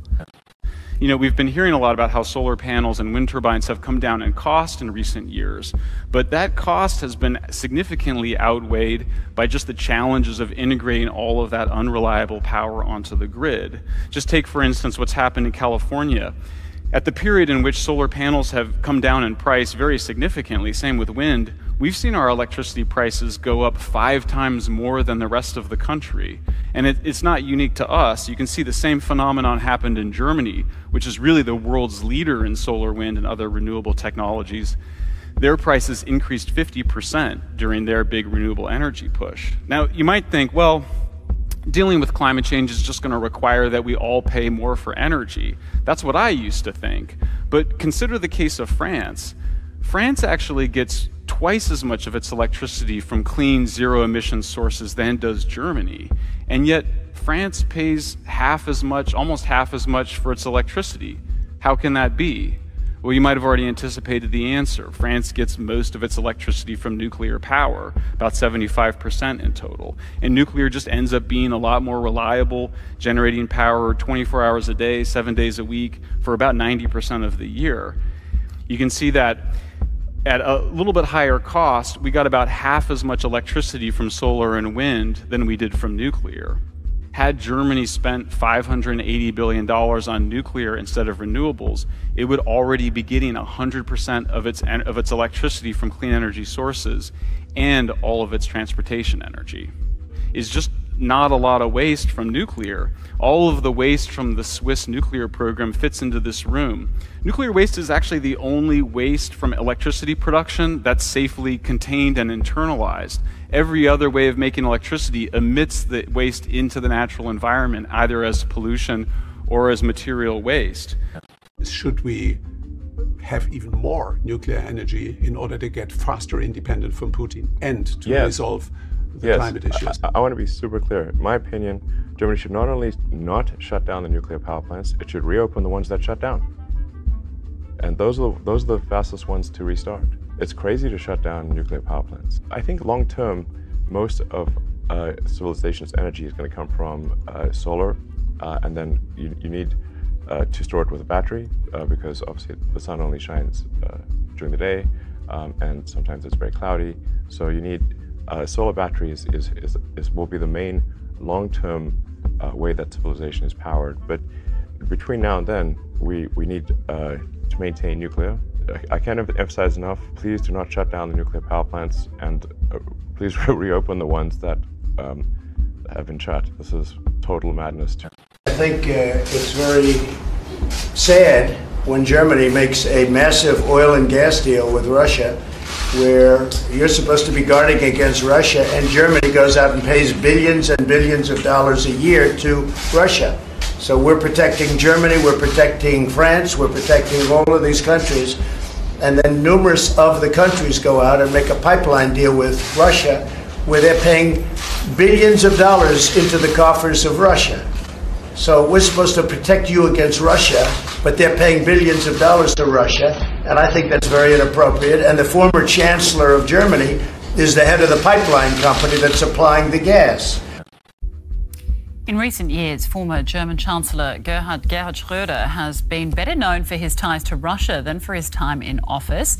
Since he left office in 2005, he's worked for Russian state-owned energy companies. Now, Schröder has resigned from the board of directors of Moscow-based oil company Rosneft. The European Parliament earlier called for him to face sanctions if he didn't quit. Schröder is a close friend of Russian President Vladimir Putin. He was previously expected to take a top job at Russian gas giant Gazprom, which is now looking less likely. Yesterday's decision by a Bundestag committee, a committee of the German parliament, that decided that they will strip the former chancellor of some of his privileges that he still has. Although he will still receive a pension and still have the security detail, he will not longer have the office. Now, if you look at it, Germany is a captive of Russia because they got rid of their coal plants, they got rid of their nuclear. They're getting so much of the oil and gas from Russia. I think it's something that NATO has to look at. I think it's very inappropriate. You and I agree that it's inappropriate. The war in Ukraine is creating what the UN calls a perfect storm of crises for developing countries. Fighting has driven up global food and fuel prices. 1.7 billion people could go hungry. Russia's invasion of Ukraine has upended the flow of food, fuel, and money around the world. The UN warns the conflict's cascading effects could have an impact on nearly 1.7 billion people. That's because Russia and Ukraine are major food and energy suppliers. They grow much of the wheat, barley, maize, and sunflower oil that developing nations depend on. Prices for these staple items have reached record highs since February, when the war began. The conflict and Western sanctions have also disrupted fertilizer exports from Russia and Belarus. Global oil and gas prices are up as well as countries limit transactions with Russia. The war is supercharging a three-dimensional crisis: food, energy, and finance that is pummeling some of the world's most vulnerable people, countries, and economies. And all this comes at a time when developing countries are already struggling with the slate of challenges not of their making. Follow up on a story that we've talked a lot about on the show. Dutch farmers, they are still protesting over the cuts that they're proposing, not only to CO2 but nitrogen emissions. One of the it's basically the second largest food exporter in the world, and they're being told that they're going to need to cut their production at a time of global food insecurity to basically follow climate mandates. This seems like complete insanity to me. Recently, I posted a conversation I had with Michael Yon, an esteemed author and combat correspondent, on the populist uprisings, the farmers' uprisings, the truckers' uprisings. He reached out to a Dutch farmer, Jeroen van Manen, to provide a first-hand account of the matter and to discuss the Dutch farmers' concerns. Good afternoon, ladies and gentlemen. This is Jeroen van Manen. I'm a dairy farmer from Zeewolde, a city in the middle of the Netherlands. Well, it started, agriculture sector came together, all parties like the dairy industry, pork industry, chicken industry, you could ever call whatever industries, came together, made a big plan. There was a lot of solutions in it, and we tried to solve the problem. Our government, in the meanwhile, went on with making other plans. What they did is they divided Holland in different regions. Some regions have to lower their emissions by 12%, some regions have to lower their emissions by 46, 75 or 95%. this on this moment that no innovations in agriculture sector are allowed to use. So there are different techniques for lowering your emission. The only thing to lower your emissions right now is just cutting your herd back. Nitrogen is more like, we call it stick to beat the dog. It's just to camouflage the real cause. Some left-wing parties in Holland and probably all over the world, it's the same movement. They want to get rid of animal industries. They want to have a transition to more plant-based food, transition to vegetarians. They asked for 50% reduction of our national herd. That's probably on this moment the main cause of it all. We're not talking about nitrogen. No, they just want to reduce the national herd. And you need cows like this for making grass into meat or into milk or whatever you want.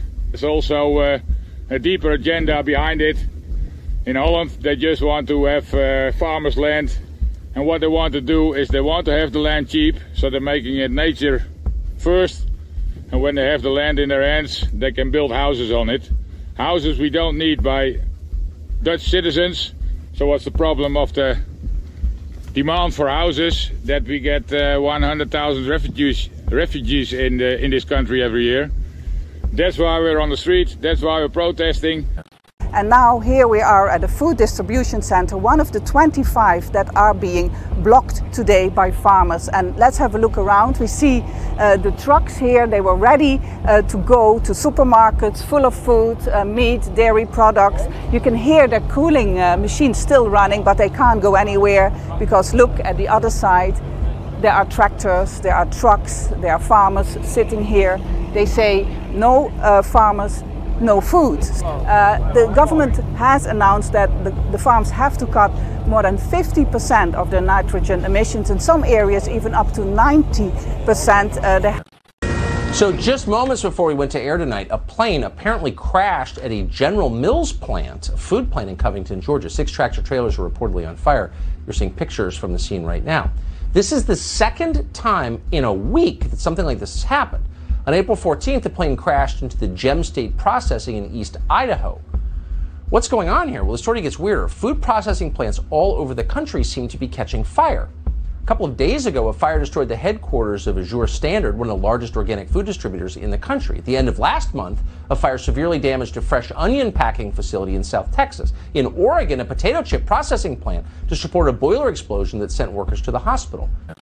Air 12 flew over the scene at Shearer's Foods on Highway 207 in Hermiston. We're told the fire was caused by an explosion of a portable boiler there. 2 people were taken to the hospital. With regard to food shortage, yes, we did talk about food shortages. And it's going to be real. The price of these sanctions is not just imposed upon Russia. It's imposed upon an awful lot of countries as well, including European countries and our country as well. And because both Russia and Ukraine have been the breadbasket of Europe in terms of wheat, for example. The United States, which has a significant, the 3rd largest producer of wheat in the world, as well as Canada, which is also a major, major producer. And we both talked about how we could increase and disseminate more rapidly food shortages, and how we could increase food shortages. Where there are many people in Ethiopia and Somalia and Kenya who are approaching very close to a state of famine. I would say that the situation is as bleak as any I've seen in my lifetime. The worst consequences of the food crisis haven't yet been felt. We are on the cusp of something very, very grim. And so the livestock, often in famine conditions, that is who dies first, and then that ends up being something of a canary in the coal mine for humanity. Now we're at almost 20 million people who are going hungry and who are dependent on this emergency food assistance. The food crisis is a global food crisis because Putin made this war on Ukraine starting in February. What we're not going to do, any of us in the administration, is just allow the Russian Federation, which is still saying it's not at war in Ukraine, to blame the latest spike in food and fertilizer prices on sanctions and on the United States. For the Hot Topic Buzz, that was U.S. Agency for International Development Chief Samantha Power on ABC this weekend, making the case that the global food shortage would push farmers to go green. She even repeated those same words that have put so many in politics on notice: never let a crisis go to waste. You never want a serious crisis to go to waste. And what I mean by that, it's an opportunity to do things that you think you could not do before. I think America as a whole in 1973 and 1974, and not just my view, but obviously the administration, missed the opportunity to deal with the energy crisis that was before us. For a long time, our entire energy policy came down to cheap oil. Things that we had postponed for too long that were long-term are now immediate and must be dealt with. And this crisis provides the opportunity for us, as I would say, the opportunity to do things that you could not do before.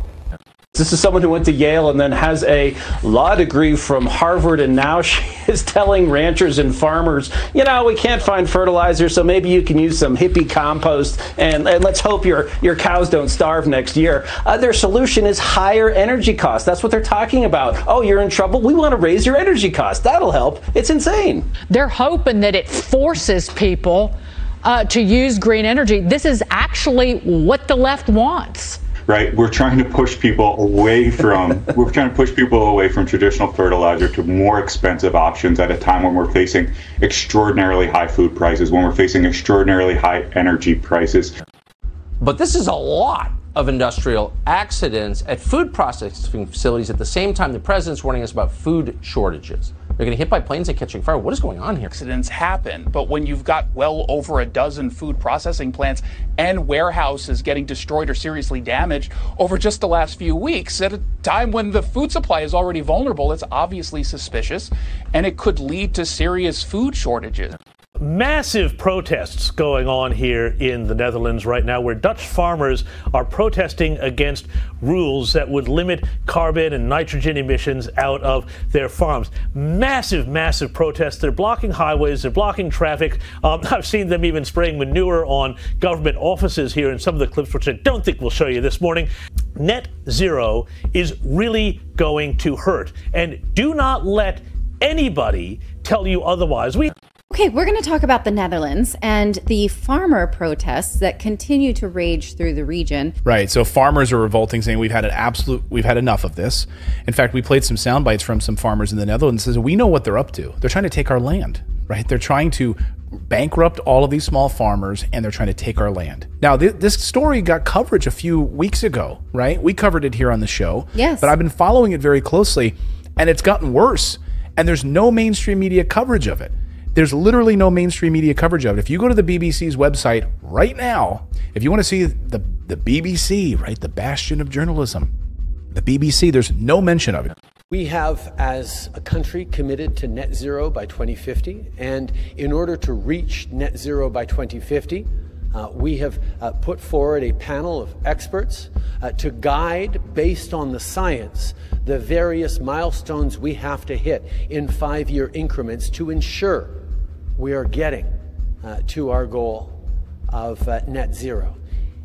Good afternoon, everybody. Today is a historic day in the fight to protect our planet for future generations. 10 months ago in Paris, I said before the world that we needed a strong global agreement to reduce carbon pollution and to set the world on a low carbon course. The result was the Paris Agreement. Today, the world meets the moment. And if we follow through on the commitments that this Paris Agreement embodies, history may well judge it as a turning point for our planet. Of course, it took a long time to reach this day. My solemn duty to protect America and its citizens. The United States will withdraw from the Paris Climate Accord. Thank you. But begin negotiations to re-enter either the Paris Accord or in really entirely new transaction on terms that are fair to the United States, its businesses, its workers, its people, its taxpayers. So we're getting out. But we will start to negotiate, and we will see if we can make a deal that's fair. And if we can, that's great. And if we can't, that's fine. Just hours into the presidency and already at work, Joe Biden spent part of Wednesday afternoon at the White House signing a series of executive orders aimed at undoing part of Donald Trump's legacy. Biden signed the return of the United States in the Paris Climate Agreement, an accord Trump had decided to leave last year.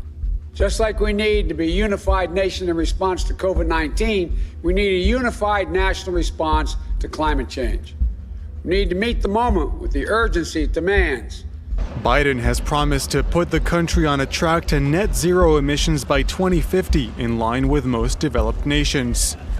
You know, the federal government obviously has announced, President Trump announced that he's not going to follow the Paris Accord. I think that is a tremendous mistake.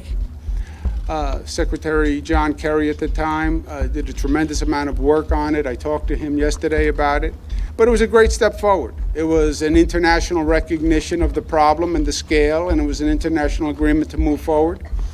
And I said, we're going a different way as the state of New York. We're going to follow the accord. We're doing it individually. Thank you, Mr. President-elect, for your generous words. And most of all, thank you for the trust and the responsibility of this appointment. Mr. President-elect, you've put forward a bold, transformative climate plan. But you've also underscored that no country alone can solve this challenge.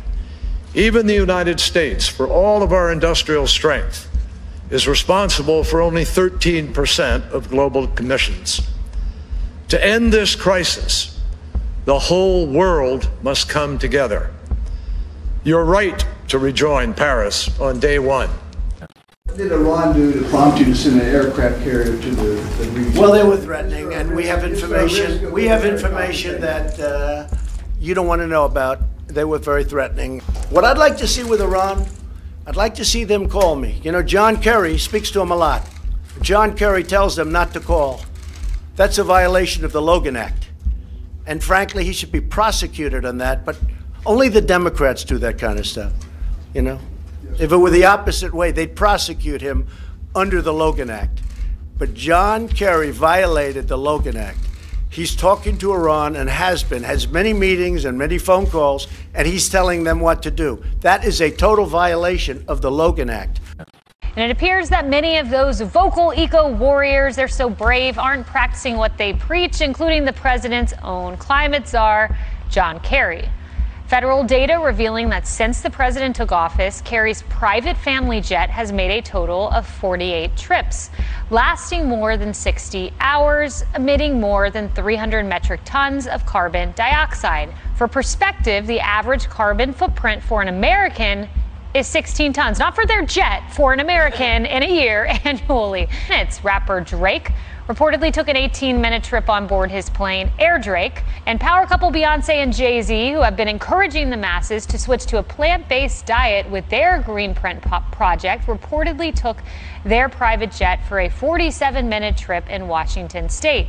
Superstar couple Jay-Z and Beyonce are joining forces yet again, this time on a vegan cleanse, a plant-based diet with no animal or dairy products. The Holy Grail artist, who turned 44 on Wednesday, posting on his personal website Life and Times that he and Bee are embarking on a 22-day challenge to go completely vegan, or as I prefer to call it, plant-based. Other jet-setting offenders include Katy Perry, Meghan Markle, Prince Harry, we love him here, and Steven Spielberg. In the Paris Agreement, we intend to demonstrate our leadership in order to spur other countries to raise their own ambitions. Canada and the United States are going to work in lockstep to display the seriousness of our commitment at both home and abroad, and to align our policies and our goals, and to achieve net zero emissions by 2050. Now, back in the United States, of course, some of our progress stalled when my successor decided to unilaterally pull out of the Paris Agreement in his first year in office. I wasn't real happy about that.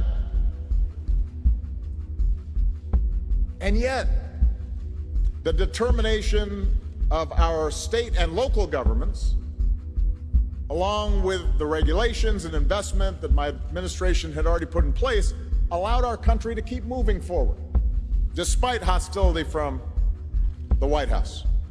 Hey everybody, it's Governor Gavin Newsom, and I'm proud to join you on this historic day. America, we're finally back. We're officially back in the Paris Agreement, back at the table, and back to taking the climate crisis that much more seriously. And it's not only good news for our people, but it's also good news for our economy, our health, and by definition, our collective future.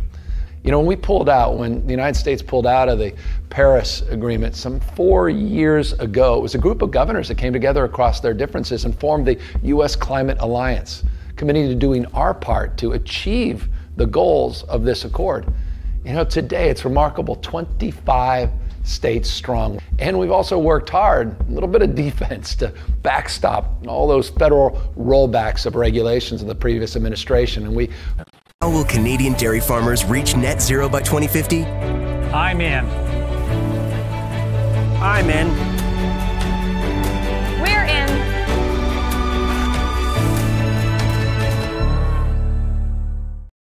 Canada is now apparently going down the same route. The Canadian government under Justin Trudeau, the same guy who tried to crack down on all the truckers and everybody else, and used really sort of Xi Jinping style tactics against them. Well, now he wants to impose drastic climate change restrictions again on farmers, again using the nitrogen excuse to crack down on food production. You know, this just seems like complete insanity to me.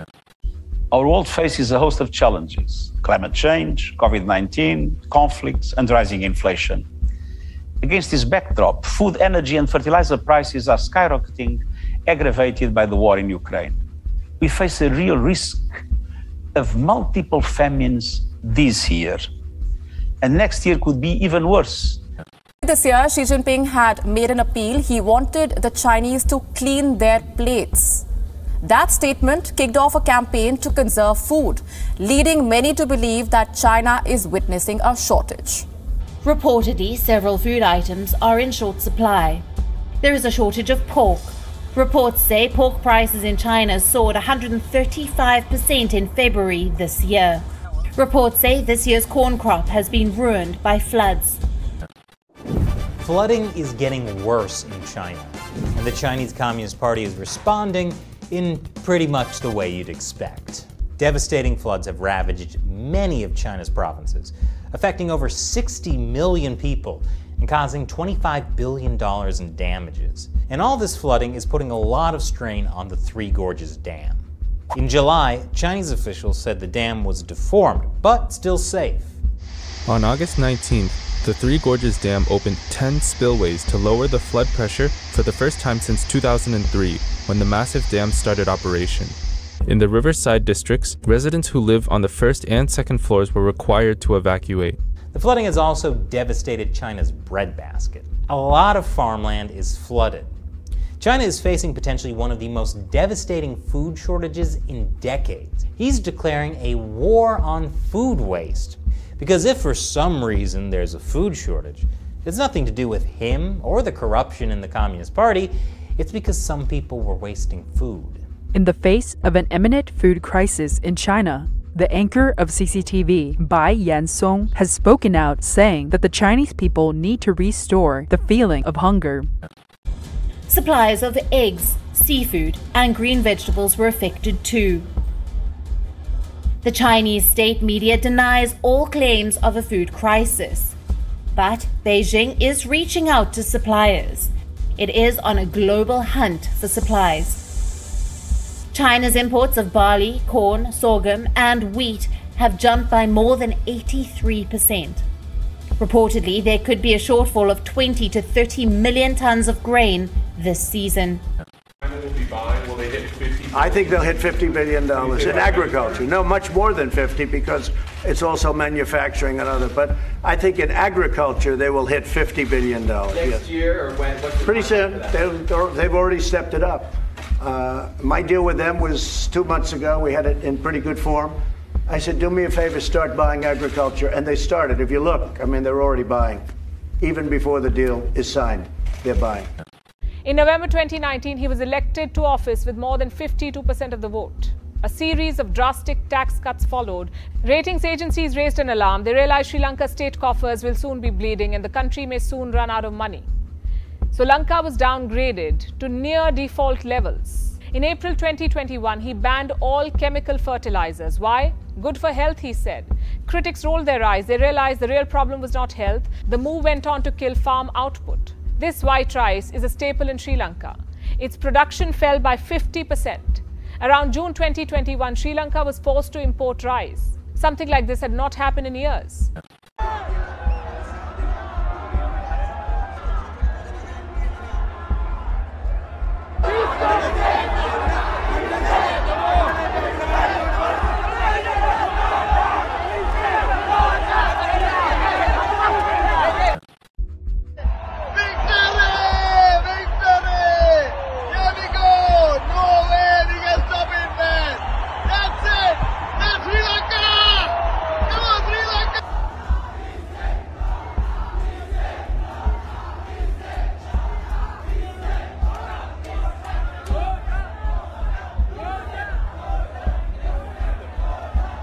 This morning, Sri Lanka's prime minister has agreed to resign. That announcement coming after demonstrators broke into the official home of Sri Lanka's president, calling for him to resign over the country's worsening economic crisis. Officials say more than 100,000 protesters surrounded that building with video showing people breaking through police barriers and, as you see there, swimming in the residents' pool. And this is the opportunity for the young people of that country to wipe the slate clean with all of them and start over with the things that we have the luxury of doing in the developed We don't world. even do. Wait, hold on. Well, we I mean, yes, we don't have a green. We haven't banned chemical fertilizers in the Western world. Sri Lanka is not rich enough to resist. Exactly. That's the issue. So the U.S. has an ESG rating of 51%. Sri Lanka has 98%. Why is that? Because in our country, we're not going to impose these crazy mandates. There's enough resistance to it. If you're in Sri Lanka and you have these massive loans and debt service, you have to do what the IMF and the World Bank and all these international what your creditors tell you to do. So great. So Sri Lanka ends up with a 98% near perfect ESG rating, even as the country is completely collapsing. Read the Schellenberger article here. He says, the underlying reason for the fall of Sri Lanka is as leaders fell under the spell of Western green elites peddling organic agriculture and ESG. What does having such a high ESG score mean? It means that Sri Lanka's 2 million farmers were forced to stop using fertilizers and pesticides, laying waste to its critical agricultural sector. It's not that Sri Lanka's politicians implemented Sri Lankan ideas that caused the collapse of their country. They implemented Western ideas. They implemented the ideas they learned at Davos. It's almost perverse. You've got all these, Western elites, again, like John Kerry and so forth. They fly in their private jets to Davos. They come up with these ESG rules. They coerce countries like Sri Lanka to obey them. And it's the people of Sri Lanka who end up paying the price. I mean, this doesn't make any sense. Yeah. What's your reaction to that, J. Cal? You're somehow going to blame this on Trump? I can tell you right now, every hydrocarbon company in the United States is now focused on this. Whereas I would say 3-4 years ago, they weren't. Because of Bill and other people who were expressing this openly. The bulk of emissions in the decades ahead will come from developing countries. Let's think of it in 3 tiers. The rich countries, that's Europe, US, Japan. The middle-income countries, that's where most of humanity lives. That's China on the high end, high middle income, and India on the low end. And you've got Brazil, Mexico, Indonesia, Vietnam, a lot of the world's population there. And then you have some very poor countries, a lot in Africa. The responsibility to innovate rests entirely on the rich countries, and particularly on the U.S., because the U.S. has the universities, the national labs, it's got the ability to organize risk-oriented capital. So we will not solve climate change without the rich world driving down dramatically. That's what Bill Gates has been snatching up 242,000 acres of farmland across the U.S., enough to make him the top private farmland owner in America. According to the Land Report, the tech billionaire has been purchasing agricultural land for years, building a massive portfolio of farmland in 18 states. His largest holdings are more than 69,000 acres in Louisiana, almost 48,000 acres in Arkansas, and about 20,500 acres in Nebraska. Additionally, he has a stake in 25,750 acres of traditional land in Phoenix, Arizona, which is being developed as a new suburb. This is not Gates' only foray into agriculture. In 2008, the Bill and Melinda Gates Foundation announced $306 million in grants to promote high-yield, sustainable agriculture among farmers in sub-Saharan Africa and South Asia. The foundation also invested in the development of supercrops resistant to climate change and higher-yield dairy cows. What is going on with the Great Reset? There are now 20 states that are starting to put anti-ESG legislation in.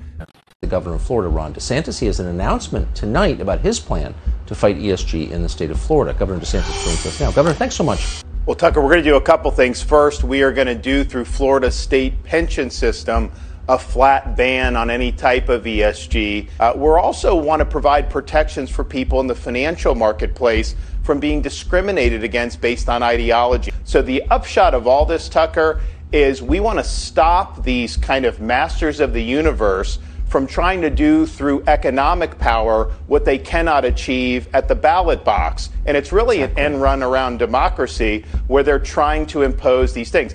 ESG, for the uninitiated, stands for? It's a social credit score. It is for environment, social justice, and governance. So it is a system that... And it's in place right now. Oh, yeah. Right? So if you have a, any kind of 401k where you're investing in an index or anything else, and you will find your ESG score. You have one. So ESG is this system where the banks can't loan you any money if you're a risk to them. You won't be able to go buy a house. You won't be able to buy a car. You won't be able to get a loan for anything. This is for the very first time. They will not use your credit score. Wow. They will use your social justice score.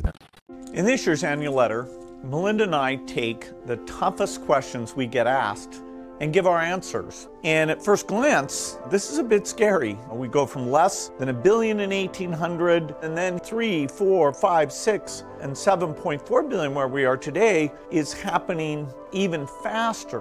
One that's come up for a long time is, as we make the world healthier, is the population going to get so big that feeding everybody and maintaining the environment is going to be impossible.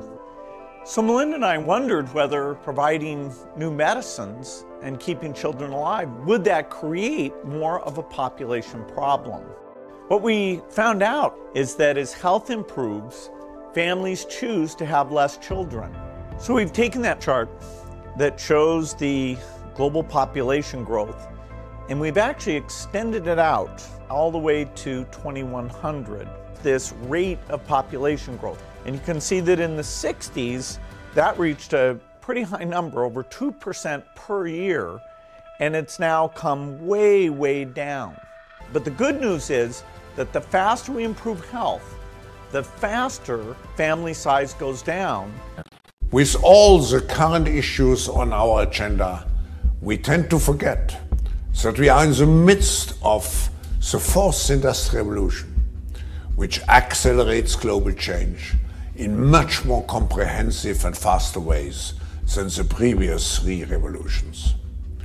The objective is to quickly recognize the potential of new technologies, as well as develop the necessary ethical and political frameworks around those new technologies to ensure that those technologies are human-centered and society-oriented. Don't forget to smash that subscribe button. You're anonymous. We are legion. United as one. Divided by zero. We do not forgive. We do not forget. Expect us. No expression. Hide my head, Wanna drown my sorrow. No tomorrow, no tomorrow. And I find it kinda funny, I find it kinda sad. The dreams in which I'm dying are the best I ever had. I find it hard to tell you, I find it hard to take. When people run in circles, it's a very, very mad world. Mad world. Large and open. Mad